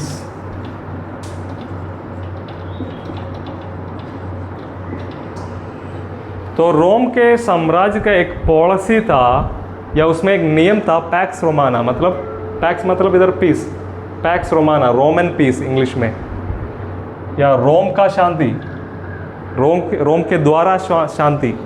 मतलब रोमी सम्राट और साम्राज्य ने ये बात पक्का किया उनका पूरा साम्राज्य में शांति बनी रहना चाहिए, ये एक नियम है।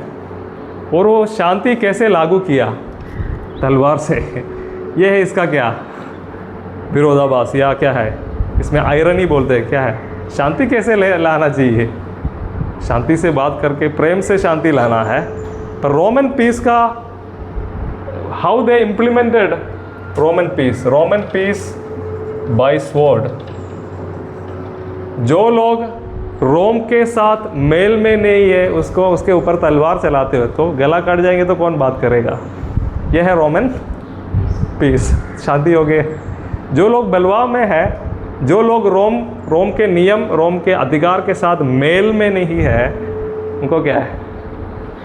ख़त्म, फिर शांति ही है, और कोई बात भी नहीं करेगा, है ना? कल्पेश अगर होमवर्क नहीं किया, उसको उठाकर मैंने बाहर फेंक दिया तो बाकी लोग थोड़ा सा डर जाएंगे, हम नहीं करेंगे तो शांति हो गया, सब लोग अच्छा से काम कर रहे हैं। तो ये है पैक्स समझ गए? तो तलवार चला के शांति लेके आने वाले लोग, ये है this is Roman peace, the concept of Roman peace. तो शांति को हटाने का मतलब ये नहीं इनका नियम को क्या करना है, ये एक तरीके का मजाक उड़ा रहा है। क्या है? रोम का शांति कैसा है? तलवार चलाते हुआ नकली शांति है ये, लोगों को डरा के दबा के, हाँ सब कुछ अच्छा है, शांत है। आजकल जैसे इंडिया में भी लोगों को क्या है, जो लोग विरोध करते हैं उसको दबाता है, कोई विरोध में बोलते हैं उसको जेल में डालते हैं, फिर बोलते हैं अच्छा सब कुछ अच्छा, क्योंकि विरोध बोलने वाला कोई है ही नहीं। So this is PACS Romana, the concept of PACS Romana. तो परमेश्वर हमारे साम्राज्य में शांति है बोलकर घमंड करने वालों के ऊपर क्या भेज रहा है? पूरे दुनिया में शांति हटाने के लिए वो है। इस न्याय का एक चेहरा ये है। पहला चेहरा क्या है? युद्ध। उसी समय युद्ध होते समय क्या नहीं होगा? शांति। इसीलिए बोले एक सच्चाई का अलग अलग चेहरा है। युद्ध हो रहा है उसी समय क्या है? शांति भी हो जाता है। शांति परमेश्वर धरती से उठा रहा है, निकाल रहा है। तो शांति जब परमेश्वर निकालता क्या होगा? लोग एक दूसरे को मारेगा। स्लॉटर, ये शब्द कहीं सुना है?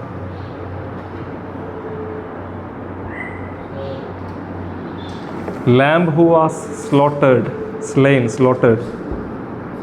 लैम्ब के लिए ये शब्द इस्तेमाल किया गया है, वध किया हुआ। अभी इसी अध्याय में परमेश्वर के लोगों के बारे में भी, जब 5th सील, 5वां सील जब खोला गया, परमेश्वर के नाम के लिए वध हुआ गया शहीद लोगों के बारे में भी ये शब्द, the people who were slaughtered. तो दुनिया परमेश्वर के लोगों को स्लॉटर किया, ये नहीं सबको स्लॉटर किया, और बहुत उपद्रव किया, स्लॉटर किया, तो न्याय वापस आ रहा है। अभी क्या है, एक दूसरे को स्लॉटर करने दे रहा है परमेश्वर, by taking the peace from the earth.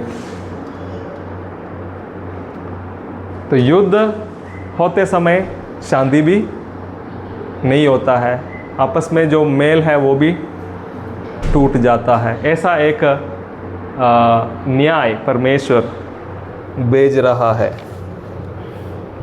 So the second seal, तो इसमें शायद पहला इसमें हमने बोला दूसरे देश से लोग आकर क्या कर रहा है, रोम के ऊपर हमला, फर्स्ट सील में। इसमें शायद सिविल वॉर्स हो सकता है। सिविल वॉर्स मतलब क्या है, एक देश के अंदर ही अलग अलग ताकतें आपस में लड़ रहा है। सिविल वॉर मतलब एक देश के अंदर की युद्ध। अंदर की युद्ध मतलब क्या है, अगर इंडिया मानो साउथ एक ग्रुप बन गया, नॉर्थ एक ग्रुप बन गया, हम है बड़ा करके आपस में युद्ध करेंगे तो वो क्या हो गया, सिविल वॉर। या डिफरेंट पॉलिटिकल पार्टीज के बीच में फाइट हो गया तो वो क्या हो गया, सिविल वॉर। मतलब घर के अंदर के वार है ये, बाहर का ताकत नहीं आ रहा है, देश के अंदर से ही कुछ ताकतें निकल रहा है और आपस में। तो बाहर से युद्ध, अंदर भी शायद युद्ध, आपस में लोग, that's why people to slaughter one another. तो ये भी हो सकता है, अंदर का युद्ध के बारे में भी हो सकता है ये सील।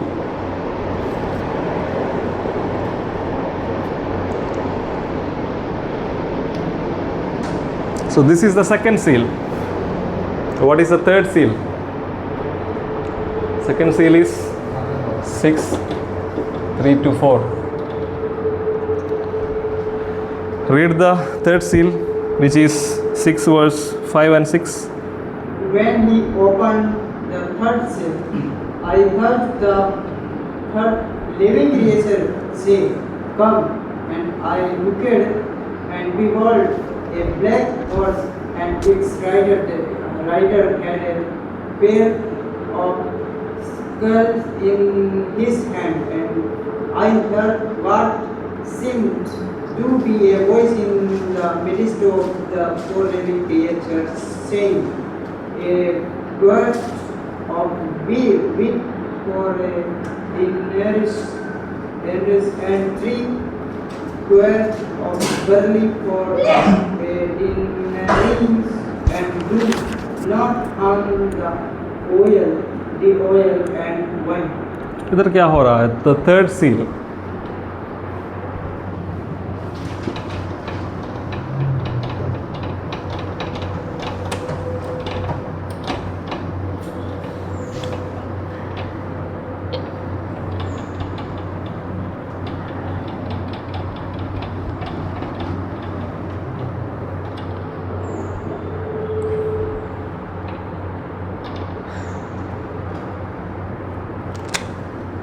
थर्ड सील, इधर का हॉर्स कौन सा कलर का,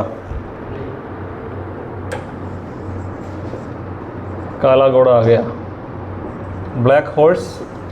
उसके ऊपर राइडर के हाथ में क्या है, rider has a pair of scales.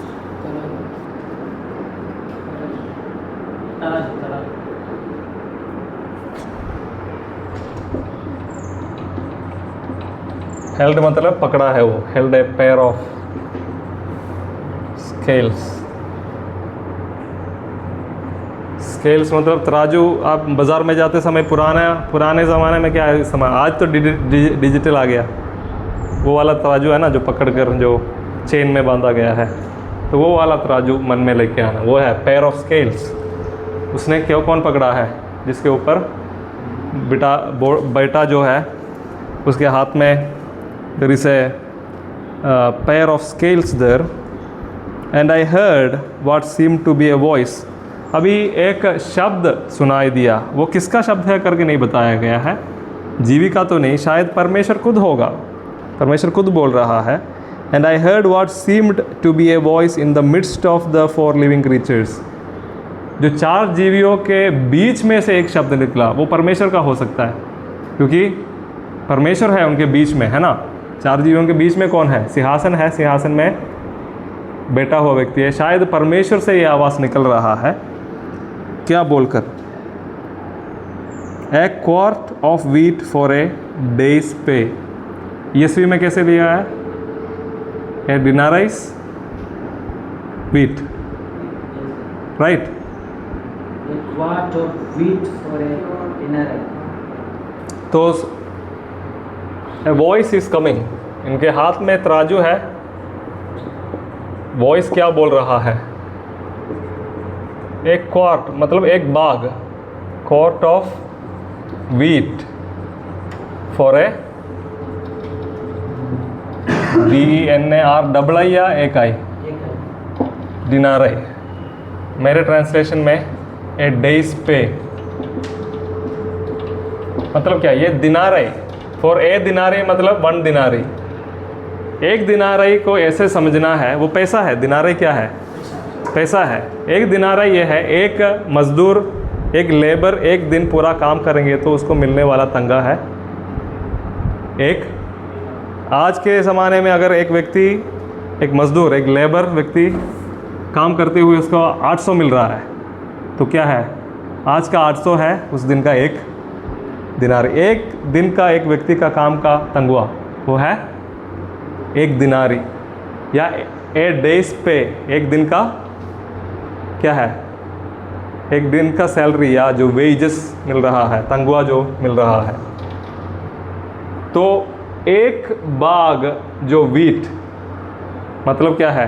एक दिन का रेशन। एक व्यक्ति का एक दिन का रेशन के लिए अगर एक व्यक्ति एक दिन का खाना सही से खाना है तो उनका एक दिन का पूरा पैसा खर्च करना है। समझ गए? समझा या नहीं? Did you understand what I said? A quart of wheat for a denarii मतलब परमेश्वर या स्वर्ग से ये आवाज़ आ रहा है, अभी खाना या व्हीट कैसा भेजा जाएगा?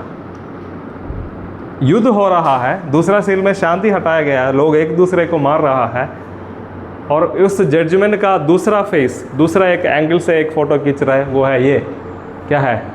उधर अकाल हो रहा है, फेमाइन। फेमाइन मतलब क्या है? कमी हो रहा है चीज़ों का। जैसे गैस अभी मिलने के लिए मुश्किल है युद्ध के कारण, तो इधर भी क्या हो रहा है? युद्ध हो रहा है। शायद खेती को बर्बाद हो रहा है, या खेती नहीं, शायद नहीं हो रहा है। इसके वजह से क्या है? फेमाइन। This shows famine. तो अभी गेहूँ जो उनका खाना है वो कैसे भेजा जाता है? एक क्वार्ट मतलब एक बाग। एक व्यक्ति एक दिन कितना खाना खाना है उसको सोचना है। एक बाग अगर इतना एक व्यक्ति को लिए एक दिन कितना खाना चाहिए वो खरीदने के लिए कितना रुपया देना पड़ रहा है अभी? उस दिन का पूरा मेहनत देना पड़ रहा है। जब अकाल है चीज़ महंगा। अगर नॉर्मली सिलेंडर को क्या है 900 रुपये है, तो जब कमी होगा तो 5000 10,000 के लिए भी लोग खरीदने के लिए ब्लैक मार्केट में चीज़ों को प्राइस। रेशन का दुकान में शायद 8 रुपये का चावल मिलेगा, वो बाहर बेचकर 25 रुपये 30 रुपये के लोग। तो अकाल के समय में जब ज़रूरत होगा कितना भी पैसा लेकर लोग चीज़ों को, तो अकाल के समय में इतना महंगा होगा। एक दिन का खाना के लिए एक पूरा दिन का क्या है मेहनत खर्चा। 800 आज मिल गया, आज तीनों बार आपको खाना खाना है तो, या कम से कम 2 बार खाना खाना है तो 800 खर्च करना पड़ेगा। तो क्या है, कैसा ज़िंदगी है? तो ये भी परमेश्वर का एक न्याय। युद्ध हो रहा है, लोग आपस में मार रहा है, शांति उठाया गया, उसके बीच में क्या भी है? अकाल। ये नहीं एक के बाद हो रहा है, एक ही समय ये सब कुछ। ये समझने के लिए ज़्यादा दिमाग नहीं चाहिए। एक युद्ध हो गया तो ये सब कुछ होगा, है ना। ईरान में युद्ध हो रहा है, उधर शांति नहीं है, उधर लोग आपस में भी लड़ रहे हैं। अंदर पेपर पढ़ रहे हैं, न्यूज़ तो देख रहे हैं आप लोग। अंदर भी युद्ध हो रहा है। युद्ध नहीं, अंदर भी क्या हो रहा है? पॉलिटिकल पार्टीज़ के बीच में फाइट युद्ध नहीं है, पर कौन अधिकारी बनेगा, मतलब आपस में अधिकार के खिलाफ बहुत कुछ बलवा हो रहा है उधर। तो क्या है, युद्ध है, तो हम भी अभी फेस कर रहे हैं युद्ध। उधर हो रहा है, इधर चीज़ नहीं मिल रहा है, क्योंकि उधर से आना है, उस रास्ता से आना है चीज़ें। तो युद्ध होगा तो ये सब कुछ एक ही समय हो रहा है। इसलिए मैंने बोला एक युद्ध हो गया, फिर शांति हटाया गया, फिर बाद में अकाल, नहीं, ये सब एक साथ हो रहा है। एक ही सच्चाई का परमेश्वर जब न्याय करेगा, उस एक ही सच्चाई का अलग अलग फेसेस है। तो शांति हटाया गया। फिर उधर ही लिखा है एक quart of wheat for a day's pay and 3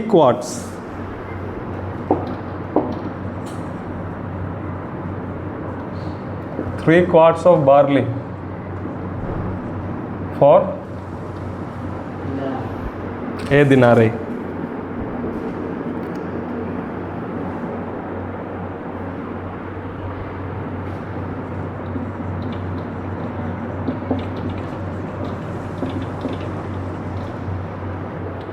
barley का मूल्य गेहूं से भी कम था, इसलिए 1 दिनारी को कितना बार्ली कितना मिलेगा? 3 भाग मिलेगा। नॉर्मली ये बार्ली उस ज़माने का क्या है, घरेलू जो पशुओं को देते थे, जैसे घोड़ा हो, तो उनके लिए ज़्यादा खाना चाहिए, इंसान जैसे नहीं खाते ना वो, तो शायद उसके लिए ये बोल रहा है। तो अकाल है, इन दोनों चीज़ किस चीज़ को दर्शाता है? अकाल, फेमाइन, कमी, चीज़ों का कमी। ये नहीं है खाना नहीं है, पर फेमाइन, अकाल, कम है, स्कैसिटी, कमी। So the price of the things are increasing. आम लोग के लिए जीना, धनी लोग तो कैसे भी 10,000 देते भी उन लोग सिलेंडर खरीदेंगे, और गरीब लोग क्या करेंगे? तो rich people surviving,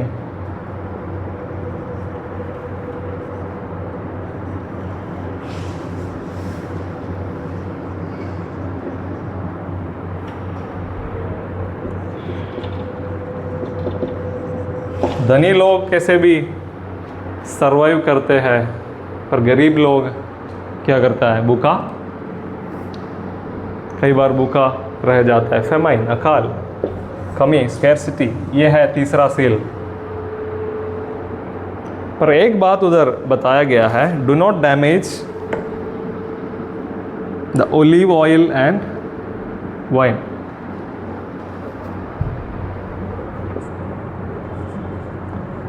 do not damage, कुछ अनुवादों में हर्ट लिखा है।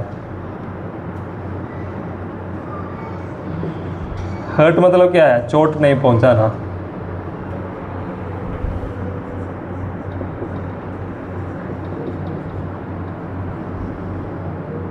olive oil and wine।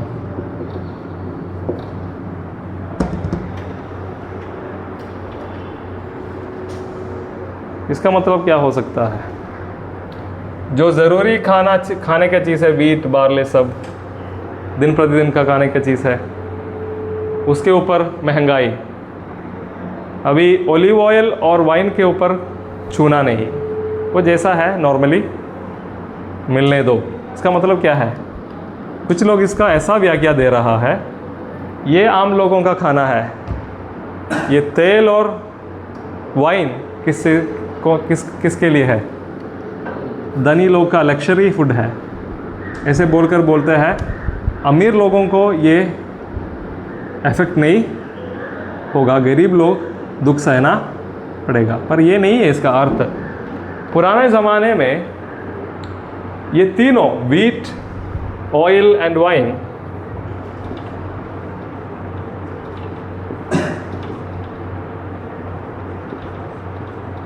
ये तीनों चीज़ एक आम व्यक्ति के लिए ज़रूरी है। समझ गए? वाइन उन लोगों के लिए हमारा चाय जैसा है, ठीक है। ज़माने में क्या है, दारू के लिए नहीं बोल रहे, उनका जो क्या है, ग्रेप ड्रिंक जो है, ग्रेप से जो बनाते हुए वाइन है ना, तो उसमें भी अल्कोहल ही है, पर हमारे लिए जैसे चाय है उनके लिए उस कल्चर में क्या था, वाइन। तो गेहूँ, तेल और वाइन ये बेसिक नीड है एक व्यक्ति का। गरीब के लिए भी वो चाहिए, अमीर के लिए भी वो चाहिए।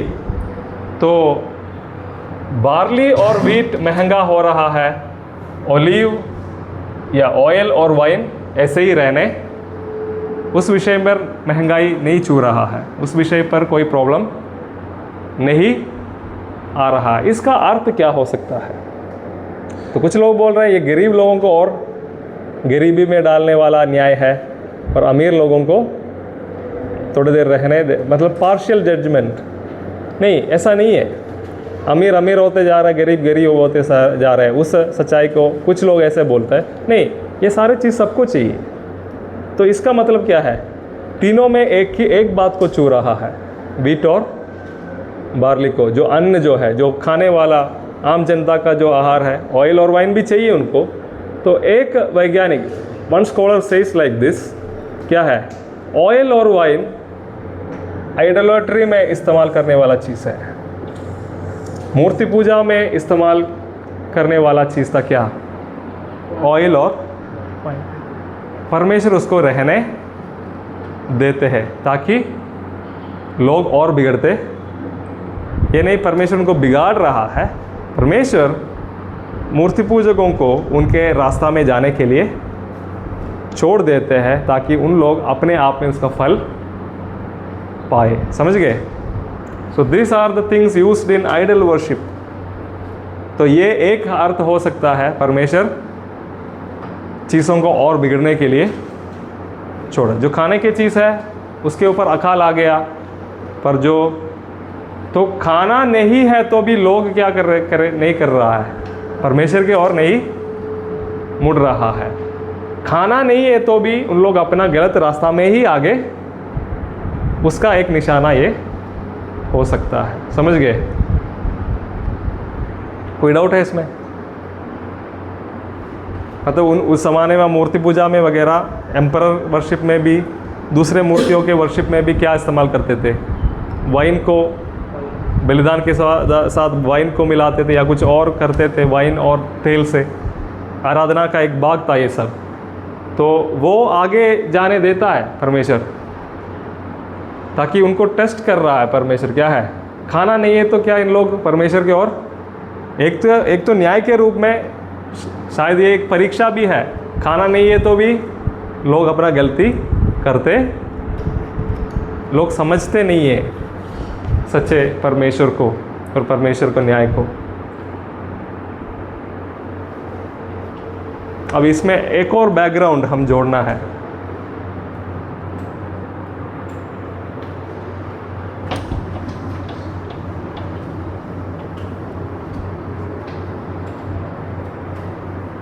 अभी 1892 में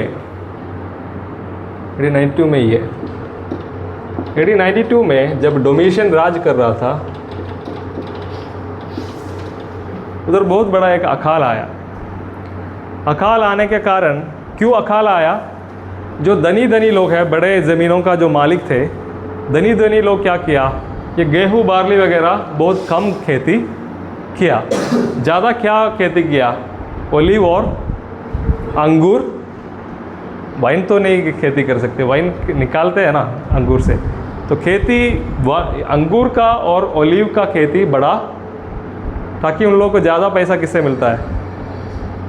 जितना पैसा गेहूँ और बार्ली खेती करके मिलते हैं, उससे भी कई गुना ज़्यादा ओलिव और अंगूर से मिलता है, वाइन से और ऑयल से। इसलिए एक समय ऐसा हुआ, वीट का खेती और बार्ली का खेती बहुत कम हो गया और इसका अकाल पड़ने लगा। पर ये सारी चीज़ क्या है? बहुतायत में है भी, क्योंकि लोग ये ज़्यादा, तो कुछ लोग बोलते हैं इसकी ओर इशारा दे रहे, हो सकता है। पर देखो डोमिशियन फिर क्या किया? जब अकाल आ गया, डोमिशियन ने क्या बोला? डोमिशियन ने एक नियम लागू किया, ए लॉ पास किया। क्या है? सारे लोग अपना ओलिव और ग्रेप्स का जो खेती है जितना है उसका आधा करना करके, और उसके जगह में क्या खेती करना, व्हीट और बार्ली खेती करना करके एक नियम लागू किया, पर कोई माना नहीं, है ना। अपना अपना जगह है, अपना खेती है, जो मर्जी, वो भी धनी लोग हैं, तो क्या है नियम, तो ऐसा वर्डिक्ट तो बताया, एडिक्ट तो निकाला, पर क्या है अपने सारे लोग अपना ओलिव और वाइन का खेती आधा कट के उस जगह में क्या करना है, बार्ली और गेहूँ करना है करके, तो ऐसा एक नियम भी लागू किया। पर परमेश्वर का जो बोलना इसका खिलाफ है, एम्बरर ने बोला इसको कम करके इसको बढ़ाना, परमेश्वर उल्टा वर्डिक्ट कर रहा है, क्या है इसका कमी होने वाला है, ये बहुतायत में, तो ये दोनों विरुद्ध में खड़ा है। अभी एक और व्याख्या है, जो भी चाहिए आप इतना ही समझना, अकाल एक न्याय के रूप में आ रहा है। एक और नज़रिया इसको देखने के लिए, बार्ली और गेहूँ अचानक उगने वाला खेती है। अचानक मतलब कि 6 महीने में इसका कटनी बो सकता है, साल में 2 बार चाहिए तो भी कुछ जगह ऐसा है केरला में साल में 2 बार खेती होता है राइस का वगैरह, ऐसे आप लोग के उधर भी है। हाँ, तो ये जल्दी करने वाला खेती है। पर ओलिव और वाइन ऐसा नहीं, टाइम लगता है बढ़ने में, काटने में, चीज़ों को ऑयल बनाने में, वाइन बनाने में टाइम लगता है। परमेश्वर क्या है, परमेश्वर न्याय करते समय तरस भी खा रहा है, क्या है ये इसका अकाल है तो जल्दी और खेती करके चीज़ों को क्या कर सकता है, बना सकता है। पर ये काटेंगे तो क्या होगा, मुश्किल होगा, बहुत साल के लिए शायद इसका कमी। तो ऐसा सोचने का ज़रूरत, क्योंकि न्याय हो रहा है ना, इसके बीच में क्या तरस पता नहीं। तो 2-3 बातें मैंने बोला, इसमें क्या समझना है, अकाल और ये मूर्ति पूजा के बाद भी शायद इसके साथ जोड़ सकता है। लोग खाना नहीं है तो भी मूर्ति पूजा वाले बातों में कोई कमी, सच्चाई समझने के लिए उन लोग तैयार नहीं। ठीक है, डोमिशन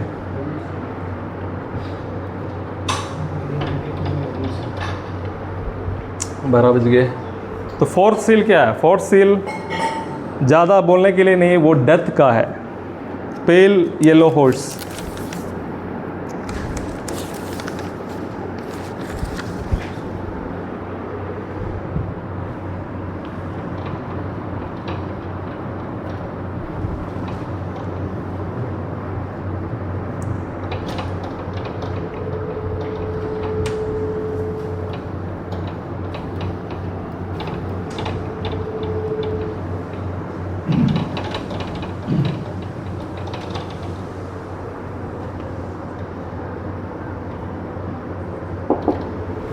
छः का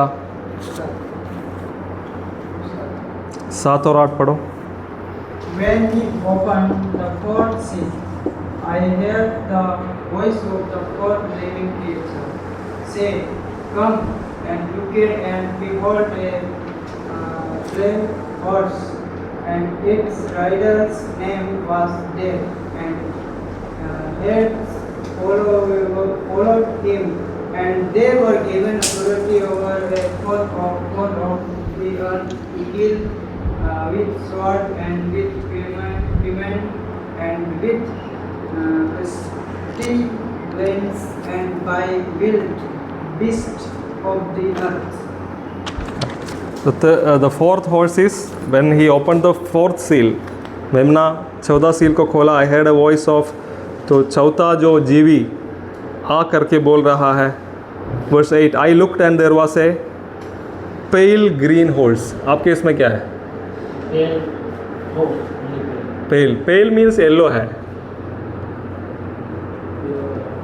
तो इसमें पेल ग्रीन,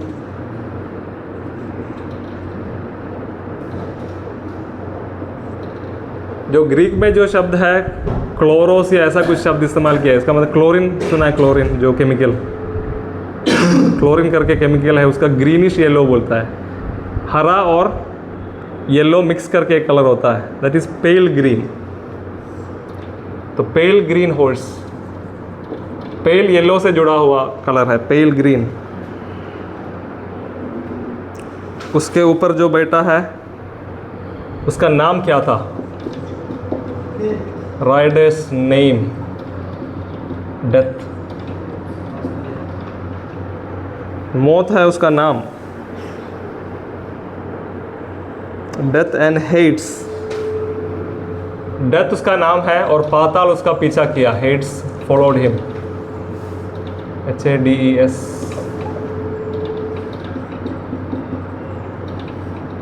हेट्स फॉलोड हिम मतलब ये मौत का सज़ा है, मौत का जजमेंट है। और जो लोग मर रहा है कहाँ जा रहा है? पाताल में जा रहा है। They were given authority over a fourth of the earth, पूरा दुनिया का, पूरा अर्थ ये है तो ए फोर्थ मतलब एक भाग, दुनिया का एक चौथाई है ना, एक चौथा, तो 1/4 में उनको क्या मिला? अधिकार मिला, मतलब 1/4 में लोगों को मारने के लिए अधिकार मिला। They were given authority over a fourth of the earth to kill with sword, तलवार के साथ मारने, kill with sword.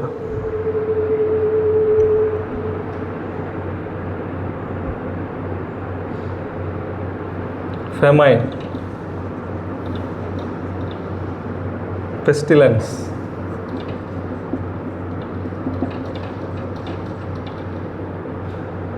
and by wild animals,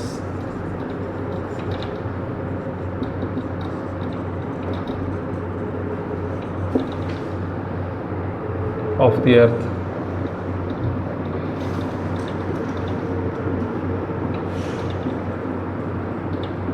तो चौथा सील का rider pale yellow green horse, उनका नाम मौत है, पाताल उसको पीछा कर रहा है। तो मौत का ये राइडर के को क्या लेके आ रहा है?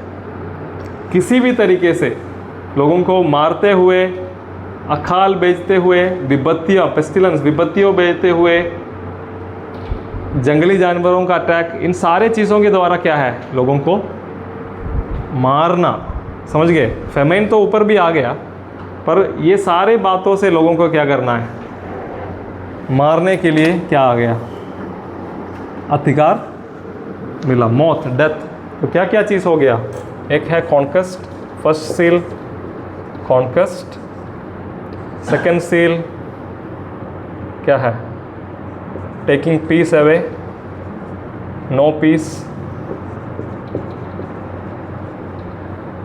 Third famine, fourth death. परमेश्वर जब दुनिया के ऊपर न्याय करेगा, विशेषकर रोम के ऊपर न्याय करेगा, उसमें क्या क्या होगा? ये सारे चीज़ होगा। इतना ही है, मतलब समझ गया? When God judges the earth, when the eschatological judgment of God unleashes, वो जब खोला जाता है, परमेश्वर का न्याय जब शुरू होगा पूरे दुनिया के ऊपर, विशेष करके रोम के ऊपर जो परमेश्वर की योजना के खिलाफ खड़ा है, परमेश्वर के सिंहासन के खिलाफ खड़ा है, बलवा में है, उनके ऊपर परमेश्वर उनको कब्जा करने वाला, उनके ऊपर जीत पाने वाले लोगों को भेजने वाला है, उनका शांति हटाने वाला है, अकाल भेजने वाला है, मौत भेजने वाला है। एक ही सच्चाई, उनके ऊपर जो आने वाला न्याय का एक अलग अलग चेहरा दिखाया गया है। युद्ध होगा तब शांति नहीं होगा, खाना के लिए भी मुश्किल होगा, लोग मरते जाएंगे, अलग अलग प्रकार का विपत्तियाँ, बीमारी, जंगली जानवरों का भी नुकसान। तो एक ही जजमेंट, उसका अलग अलग चेहरा।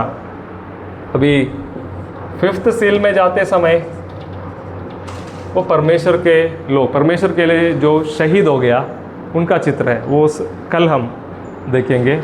और क्या है उसके बाद 6th और 7th सील, तो ये सारे सील्स हम कल देखेंगे। तो चार जो घोड़ों का दर्शन हमने कंप्लीट किया, अभी घोड़ा नहीं आने वाला है। 4 घोड़ा ख़त्म हो गया। इसके बारे में कुछ और बात मैंने कल बताऊंगा। ये 4 घोड़े के बारे में हम सक्रिया के सेम नहीं है, अलग रीति में 4 घोड़े के बारे में सक्रिया की किताब में भी शायद ईएसवी बाइबल में उसका रेफरेंस होगा, आप पढ़ के देख सकता है। तो 4 जीवी जब एक एक जीवी जब बुलाया, एक एक मोहर जब मेमना खोला, एक एक जीवी आ करके बोला, एक एक दूसरे रंग का घोड़ा आया। पहला घोड़ा कॉन्क्वेस्ट करने के लिए आया जो राइडर, दूसरा दुनिया से शांति को हटाया, तीसरा अकाल लेके आया, चौथा डेथ लेके आ रहा है। परमेश्वर का न्याय धरती पर हो रहा है। ओके, सो इतना ही है आज का क्लास। अभी 10-15 मिनट ब्रेक लेके दूसरा उस क्लास में आ जाना जो है 9 क्लास के लिए। रात को क्लास नहीं होगा।